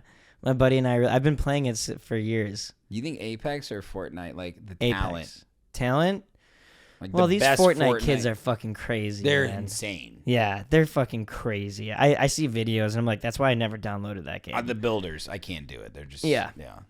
I like Apex. Apex is straightforward. They did just do a big update that changed the game entirely, and honestly, I'm super happy with it. Okay. Like, yeah, they completely changed the game. That's good. Was necessary. Post Malone, one of my favorite artists, is a big fan of Apex Legends too. He is? Yeah, he plays it all the time. That's sick. Yeah, it's really the only game I play because I don't have a lot of time to game. So Apex is dope. yeah, my I best just think friend. it's so hard is my problem with it. It's hard, but you know, it's if you play with people, like if you play with friends that you can communicate with, that's what makes it easy. Okay. You know, All right. my best friend Jake, he's also like my de facto tour manager. He's the one who I mentioned earlier gave me the idea for the Chappelle, Kanye, "My Life is Dope and I Do Dope Shit" sample. All right. Yeah, This is the boy then. Yeah, we get like 2-3 days where we'll get like an hour or two of Apex in. Fuck yeah. And that's like my one. That and cooking are what I do. That's your only way you get away from music. Pretty much. I'm not gonna lie to you. That's like literally my life. I mean, you know, I go out occasionally. I'm just in that, and I don't think that this is for everybody. I'm in that hardcore grind phase of my life right now, man. 28 years old. I'm super hungry. I'm not where I want to be yet in music. Like, I know how capable I am. You know, people wouldn't tell me that I'm their favorite producer if I wasn't. You know what I mean? Like, there's definitely like something I'm doing is right, but there's also things I'm doing wrong that I'm still trying to figure out. So until I figure those things out, it's not time for me to like fully relax. You know, I can take breaks, but it's not time for me to relax. Dude, fuck yeah. I don't know. It's why it was so hard for me to go out of town last weekend. Like, Yeah. it's You took just 5 days. Yeah, 5 days off that's why I was producing while I was 2 out days of town. was like I mean, 2 days. You're like cool. 3 days you're like all right, and then 4 you're like I'm freaking Yeah. out. Yeah, no, I was ready to be. I mean, dude, I got a treated studio at home, and I've got like my whole my creative mojo is lives in that studio that I've built long for have you lived myself there? at home. Only a year. But it's your space. It's my space. Yeah, Love for that. sure. I've made more music in that space than I have anywhere else, for sure. Where do you live? I live in a Ukrainian village off of you're Western not Avenue far in from Chicago. here. Yeah, it's not too far. I live by myself. It's a 2-bedroom spot, so one of the bedrooms is a studio and the There other you go. bedroom's mine. And I also have like a sun room basically that's enclosed porch, and then a roof Nice. that leads to a rooftop that's mine privately too. And in my sunroom, I've set up a gym and everything. So like, I Oh, literally don't I'm leave. coming the over, fucking working thing. out. Yeah, come on. smoking Yeah, weed, We're playing Apex. We're making Yeah. music. yeah. I got a bench and everything. Like I don't. You got I a don't- bench press? I got dumbbell bench press. I'm down. I only dumbbell bench press. Yeah, it's actually. better That's for how you. you really Way get a better for you. You well-formed don't want to do chest. barbell bench press if you're not trying to get bulky. I'm trying to get bulky, bro. I mean, yeah. Come through, dude. I got no reason. I got no reason to leave the crib. Ever. I feel like you look a little more dense than I last saw you. Actually, I've been working out. Yeah. you look dense. You getting your protein in? I try. I cook, man. Now, Jonah, you know you need to sleep though if you really want to build muscle. Oh man, I don't know if a lot of people know this. I was a gymnast for 13 years. You were? Yeah, from 3 years old to 16 years old, I was a gymnast. Wow. On a junior Olympic level, I was a gymnast. Are you flexible as fuck? Yeah, I used to be, not as flexible, but I definitely like. I'm super blessed. Like, That's amazing. If I work out for a week, the pump I get is no, fuck you. insane. You literally is instilled in you. It's like I'm clay molded to have a six pack on accident. I haven't really fully worked out. Clay I molded. haven't worked out more than 2 days a week for the past 5 years, I would say. But I still kind of just. It's just fun. But it was gymnastics. It was gymnastics. It's literally. I did gymnastics as a kid. It literally does something to you for sure. Yeah, it does, man. I mean, I was part of like the academy style program. Like I had like Russian coaches that were borderline abusive. Oh yeah. Like sitting on our feet while they were under mats to make sure they could be pointed more. Jesus. There's other things that I wouldn't even mention, but like I went to a hardcore gymnastics academy in the suburbs that's like known as like one of the number one in the country. Damn. Buffalo Grove Gymnastics Academy. Okay. It's like very legit. And it has kept me in shape for most of my life, but I also have some very life impeding injuries that constantly come back to haunt me. Damn. Like a broken back that at least once a year gets me bedridden. Jesus. Torn ACL. Both my ankles have been fucked up, like twisted up, like broken. This one was broken. This one had surgery done on it recently. No, wait, other way around. This one broken. This one had surgery done on it. Wherever I could find the scars. At this point, it's been so long. God damn, Jonah. Yeah. So, parents, don't put your kids in gymnastics. That's all I'm saying. It'll teach them discipline, but that's about it. Oh my God. Good Yeah. Lord, bro. But you do get a six pack like on command. You do get a good pump when you work out. That's for sure. It's the pump. It'll go away eventually, but what will go away? Your injuries? no. Yeah, I was gonna say those are pump. okay. I was gonna say Yeah. the injuries are not going Yeah, away. the pump will go away eventually. Right? Yeah. But yeah, I mean I work out like once a week now, and I got a little gym at home. Once a week. Yeah. God, this fucking guy. Man. It's gymnastics. Literally. I'm waiting for the moment to come where I'm like, okay, now I got to be doing this like 3 days a week. Yeah. I'm It's already. coming. I've It's noticed coming, the bro. receding 30 hair, years old. dude. Dude, I've noticed the receding hairline. I'm 28. Yeah, You know what I I'm mean? 31, man. It's coming for you. Yeah, I've noticed the I want you to hairline know that it's receding up coming. here, and I'm like, all right, I got to start using some essential oils. I was you, brother. Yeah. Pretty soon, pretty soon, I'm gonna notice the beer gut coming in, and I'm gonna be like, all right, it's time to start. It's time to get a treadmill. It's You know? so hard. Yeah, Because, the older you get, too, the more dependent you get on the simple happiness of life, which is always delivered I food. love a drink at the end of the night, and Drink, delivery food. Yeah, It all just starts to catch up to you. it does. But you'll have it figured out by then. Yeah, we'll see. You already got it figured out.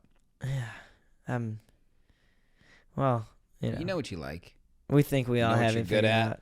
You're Yeah. surrounded by you have a good family, which I think is really I important. have a great family. Yeah, my you have a sister. great Shout out to family. my sister too. Shout out Olivia. Olivia, Elevated Frequencies podcast. She's my best friend for sure. Like That's my awesome. sister is my best friend. That's amazing. Yeah, and She speaks very highly of you. I'm sure you know that. and I have nothing but good to say. Nothing about good her. to say Nothing good about to say about her.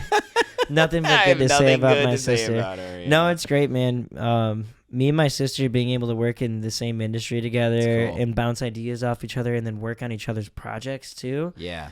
Is just it's huge. Like she always liked electronic music, but like there was never for a long time there was never like me sending her the songs I'm working on and like No. what do you think and stuff like that, because it just wasn't like her main focus, and she was a news reporter, which, Right. for a long time, and ever since she's kind of taken this journey head on with electronic music. It's She's like carved her own way. I feel like there's a space for her in the industry that it cannot be filled by anybody else. there's a space for both of you guys in the industry that I feel like, we're talking about podcasts and stuff, and I feel like, when you look at like hip hop and stuff, right? Like we as hip hop fans, I don't know about you, but like I would always look at Nardwuar videos or like Tim Westwood interviews. Nardwuar's an icon. Yeah. Or like even, you know, as much as I hate I'm not gonna say I hate him, but the Breakfast Club, you know. They serve a purpose. Yeah. A unique purpose. Yeah. We'd always watch those interviews as hip hop fans. Of course. But we don't really look out for that in electronic music. Like I feel like a lot of people aren't aware of what there is to offer in terms, and there's not. Like if I look up like inspiring DJ interview right now, like I'm not gonna get very limited shit. Yeah. So the few Apple TV or the few Zane Lowe things that he's done. Yeah, right? Like it's gonna be like DJ Pauly D talks about you know what I mean? Yeah. So I feel like there's such like a, you know, that's a space for it. I was literally just texting with my sister about this earlier today where like people definitely want to pick the brains of their favorite electronic music artists. They just don't like they don't know where to find it yet. Like there hasn't been an opportunity. So like there's so much space for you guys to like explode, because like I feel like a lot of this type of media in electronic music has been done through radio, through like XM radio, where you have to speed through things. You have to talk about their newest records. What are you working on right now? Yeah, dude. What's your favorite record right now? That's how you get to know an artist. Yeah, you don't get like that connection. And everyone listens to podcasts. At this point, everyone listens to podcasts or audiobooks. Or knows about podcasts or is interested in podcasts. Yeah. Yeah. And I think the type of nuanced conversation that we have is definitely more needed. A lot, like I said, a lot less of that. Like, what's your favorite song right now? When did you get into production? Yeah. You know, like what got you and what song got you into production? And they're reading from a notebook. You know, like people want this. You know, like people want this. Yeah. Yeah. They want to hang out with producers they like and shit. Yeah, you know what sure. I mean? Yeah. Like you were saying, like you feel like you're in the room with them. Definitely, bro. Yeah. So there's a space for this. I feel like, you know, you've already done very well with things, and I feel like this is enough people are going to be like, wow, this guy's interviewed all my favorite DJs. You know, like time to watch it all, you know? In our like engagement group on Instagram, I need to look through it because I think I've interviewed like 95% of the group, or am about to actually. And I think like that's really dope for me to like, you know, there's a network of Sherm in the Booth guests that I think have developed that know me through the podcast, sort of, that have developed friendships. And like, I've always kind of been like a morpher is what I've like said with one of my friends. Who, like, I like get people together who I think have common interests that may have never met, and I'm able to just like sort of intro them. And then I think you definitely friends. have that social personality that aids to that for sure. And I love that because I love when people do that for me. Like, hey, you got to meet this guy because or this girl because you'd be good friends. You know, I think Olivia is a great example. Yeah. Have you ever, like, was there a point with everything you're doing where you felt like shy or like unable to kind of express like who you are and what you do to people? Definitely, man. I think I hit sort of a dark corner with the podcast like in 2019 where I was having a lot of fun with it. I was interviewing people. It was a good time, but I felt like very slowed down because I didn't know how to upgrade it, sort of, and I didn't know what to do. And I felt not shy necessarily because I'm not like a shy person, but I felt like I just wasn't confident. Yeah. I wasn't confident in what I was Confidence putting is out. key in everything we do, man. So true. I mean, and that's something I preach to my students too. It's like, you know, like we were going back to, and even going back to the like holding on to records and not releasing them type thing. It's like confidence is key, and it's 50% of the battle. Like it's more. It is 51% literally at least. no, yeah. you're not lying. I mean, Yeah. like it ties into the social media aspect with like the way I post about my songs, bro. Like I posted a song. I was wearing glasses inside my sunglasses inside my studio today, like dancing in front of my computer, like knowing that the song I made in 6 hours out of my 9-hour flight on a plane is dope. Like confidence is key to getting people to believe that you actually think you're good at what you're doing, and they're gonna think that you're flipping good. the ego we talked about, Jonah. You convince your ego that what I'm doing right now is dope, and then you get to put that out. Yeah, for sure. And I think like so many people lack that, and because confidence is always tied into like a negative ego type connotation, and it doesn't have to be like it. you can be like, I got the sauce, and like I want to like help out the community with the sauce, and bro. you know, be a part of the community, and as long as you're always like you're always open to listening, like that's the key, right? Like I can be as good as I am at producing, but I'm always gonna listen to what people have to say, what track they want to send me. Even if I give feedback to someone and they're not receptive of it, I'm going to listen to why they're not receptive of it, because then maybe that's going to teach me something new, or it's going to teach me about how to communicate feedback in the future and stuff like that. Like being receptive is the key to everything. But it's being balanced with like being confident that like you still know what you're doing. Yeah. Like why you're doing it, you know, like, and you have confidence in your capability of doing it too. Yeah. You know? For sure. Yeah. That's a clear thought, man. Yeah. Yeah, like seriously, like that's right on the fucking money. Yeah, for sure. This guy has been right on the fucking money all night, bro.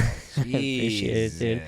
I definitely, I think a lot, you know, I spend a lot of time thinking about this stuff. You cook, you work out once a week, you know, you go in your sunroom. You're thinking a lot. I don't know. What would be like your thing, or like your piece of advice to like just creatives in general, not just music producers, about how to sort of like maintain that sanity and like recognize that level of like, I'm in this, but there's also other things. You know what I mean? Yeah. It's hard to not get engulfed, because you want to be engulfed, but you do have to dissociate, I feel like, right? Yeah, you definitely have to dissociate. That's a good question. I'm just trying to think about it. Like, I think that it's not like, it's not binary. It's not like you either are fully committed or you're, you know, an uncommitted person. I think there's somewhere right in the middle where you, for one, obviously have confidence and knowing that whenever it's time for you, and like you're going to be able to execute. I know that whenever I open Logic, I'm going to do what I need to do, and if I'm not able to do what I need to do, I know how to like navigate the mental clouding of it. Right.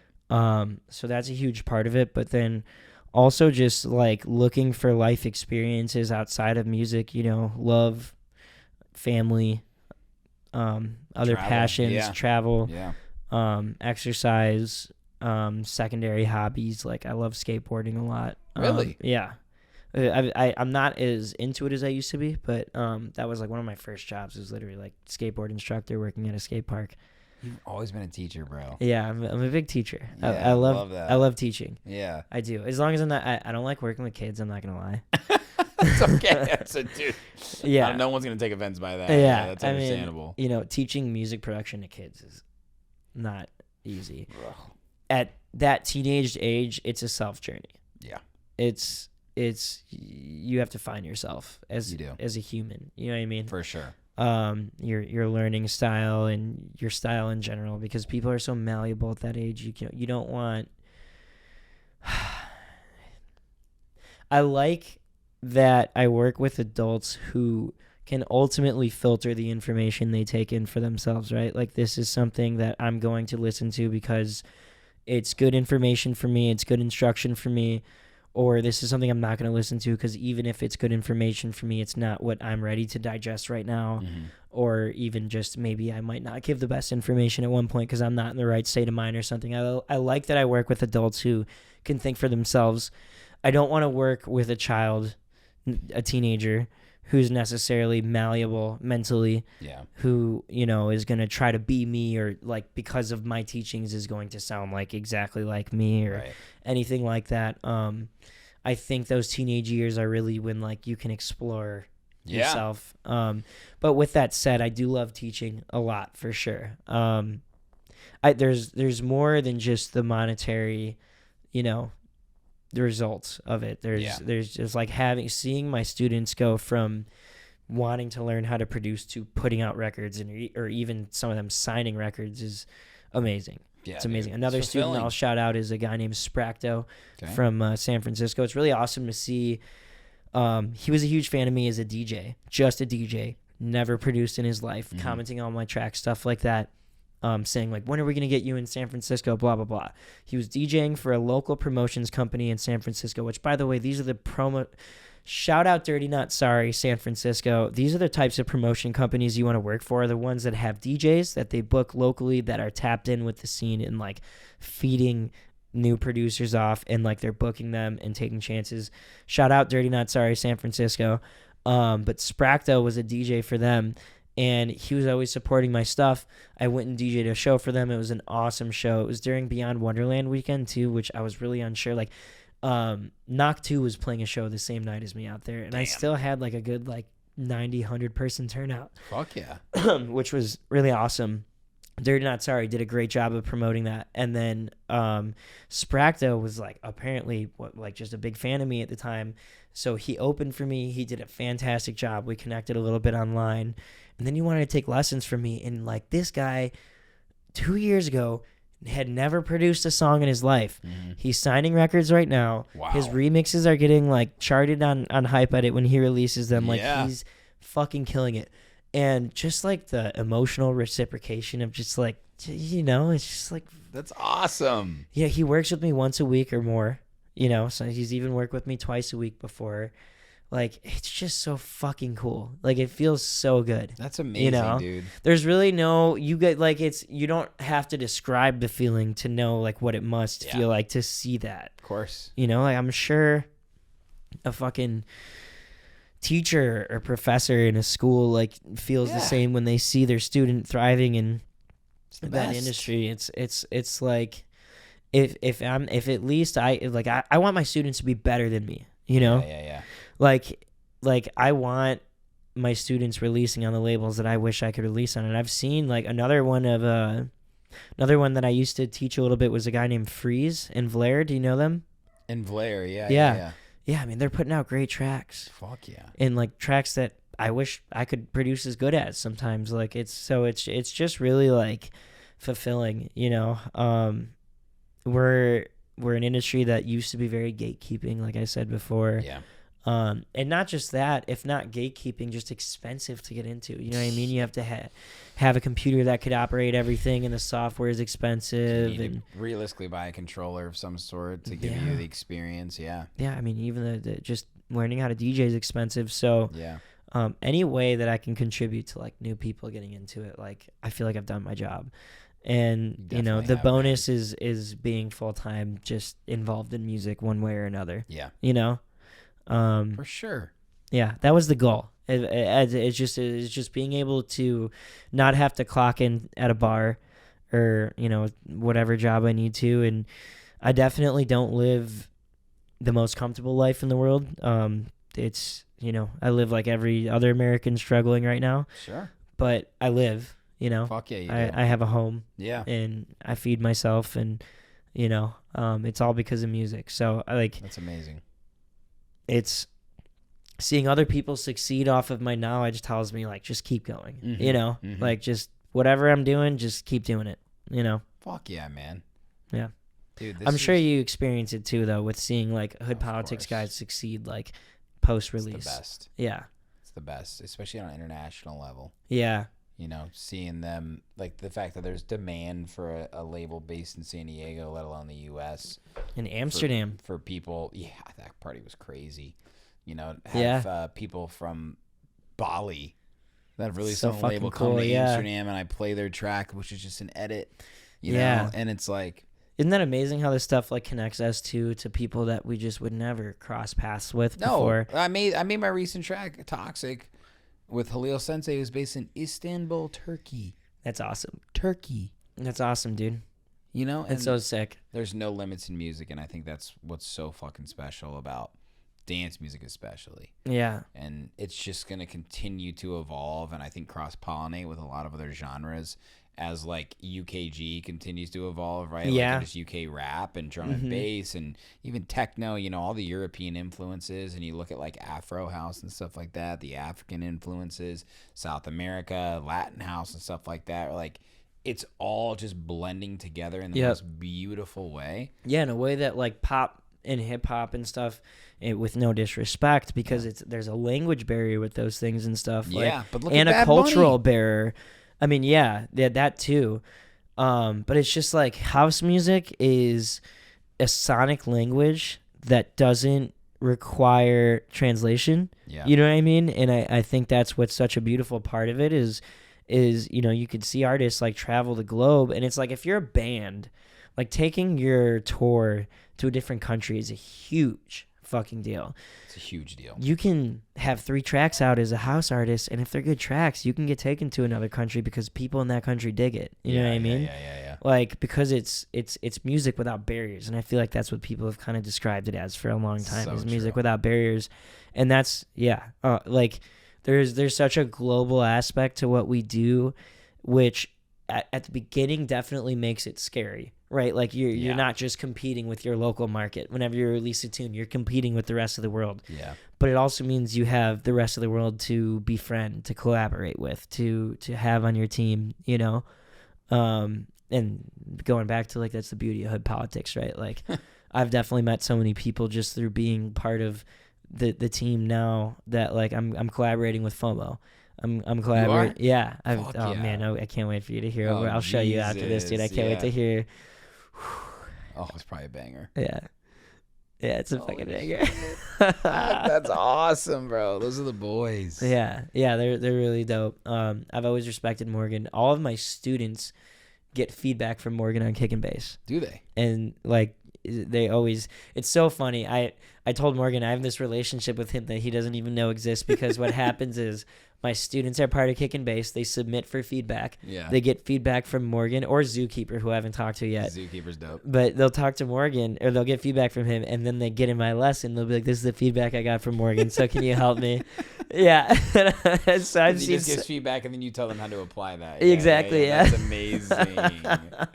Holy shit. Yeah, dude. Worlds collide, huh? Isn't it funny how like Yeah. the two connect? Yeah, man. Shout out FOMO too. I mean, Morgan's definitely put anyone who's really put a lot of work into aiding just in you, like putting aiding the forward of up and coming producers' careers, whether that be just through hearing people in the industry talk about it, Yeah. you know, that have been through it, or actually having people with hands-on experience tell them how to do it. Like, Yeah. you know, I think we're the only genre that really has that. So true, bro. God. You can't see that anywhere else. You got to pay money to learn jazz music. True. You know what I mean? True. Like, I mean, not like you have to pay money to get lessons in electronic, but you can go to a fucking jazz academy. You gotta pay a private instructor at a YouTube University for dance music. Yeah, you know, like I put out a lot of stuff for free on top of my Patreon and stuff, and That's the thing. We put out a lot for free. Yeah. So you have to find ways. It's really impressive that you've found a way to make a living off music, even at this point for you. You know. Yeah. Good for you on that. Well, you have to decide what's valuable, like in what you offer. You know, it's not something that happens overnight ever. It's never something that happens overnight. Even if you have a #1 record and you start touring, it's not something that happens overnight. Because, I mean, you know, as much as anyone else, like if you're getting paid $1,500 for a show, you're not making $1,500. No. You're making at a maximum like $600-$700 after you pay out your video audio guy, after you pay for Ubers, Flights, for food, hotels. for flights, for If you have hotels, agents or managers. everybody. Probably less than that. Yeah, you're not taking home that money, so you have to find other ways to make it, and you know, and you have to find where that value is. Everyone's value is in different places. You know, like look at Jake Shore. Like Jake Shore is so good at the social media thing. So good. That people are willing to pay him to help him with it, or to use the Jake Shore name to sponsor him and promote their brands. And I'm sure Jake does great off his shows, but like that, I'm sure that helps him. And definitely. And that's something that like is something to learn. It's just like recognize your strengths. Mm-hmm. Like my strength is being a production guru, so I knew just right there that like once my numbers got up on SoundCloud and Spotify, like it was time to start teaching people because they were going to trust me. Yeah, for sure. You know, same thing with the Patreon. Like I know people are asking me on my SoundCloud, like, where'd you get the, like, this sound is crazy. Mm-hmm. Like this sounds nuts. Like this synth is nuts. This bass. So it's like, okay, well, I make all these presets. I might as well just sell them, you know? Yeah, dude. Yeah, you got to recognize where you're valuable. I mean, that's where your brand's going to, like, yeah. Dude, that we got to end on that. You got to recognize where you're valuable. Yeah, for sure. I know. I could talk for hours. Look right into the Got to camera. recognize where you're valuable. God, even if it's sex appeal. This is a sexy man right here. Jonah, thank you so much, man. This has been one of the best episodes ever. I really fucking mean that. Good. It was a lot of fun. It was good. Mad respect to you, bro. I appreciate you, man. Chicago fucking loves you. The entire house music community loves you. That's a fact. I would be willing to bet that pretty much every main stage tech house DJ has heard of Proppa, at least like 75%. I mean, if you scroll through the charts, the hype-edit charts, you definitely have. That's where everybody gets their tracks. Yeah. Right? It's cool. It's definitely cool seeing artists I look up to, like, I play your stuff. That's awesome, bro. Dude, proud of you, man. I appreciate it. Thanks for coming on. Thank you, man. Make sure you guys go follow him. Where can we find you on social media? Oh, just search It's Proppa everywhere. Just ITSPROPPA. Search that up, and you should find me on every platform. So let's go. Follow me on Patreon. Subscribe to me on Patreon. That's the biggest thing. That's just Proppa. Patreon.com/Proppa. I put out production lessons are available. There's a tier on Patreon that actually opens up an hour lesson for you per month. But you can always message me and talk about doing more lessons. I put out 10 presets for Serum per week on Patreon. I put out a sample pack with 50 samples or more per month. I put out a tutorial per week, usually 1 or 2 text posts per week, track breakdown every week or 2. I put out a lot on Patreon. So if you're really trying to expand your knowledge in music production, like the people who have been subscribed to me, I have 123 subscribers. They've been subscribed for the whole time. So definitely hit me up on there. And I'll also peep your demos on there too. Fuck yeah. Yeah. Let's go. There you go. Okay. I'm signing up. Yes, sir. Please do. Fuck I yeah, appreciate my boy. you so much, dude. Appreciate you. Hey, what's up? And thanks for watching that video. You looking for more content now? I got your back. Go to my YouTube channel right now, hit that subscribe button, and make sure you turn on all notifications so you never miss any upcoming exclusive artist interviews, Sherm in the Booth clips, new music, live sets, and more. This is your one-stop shop for everything electronic music. Cheers.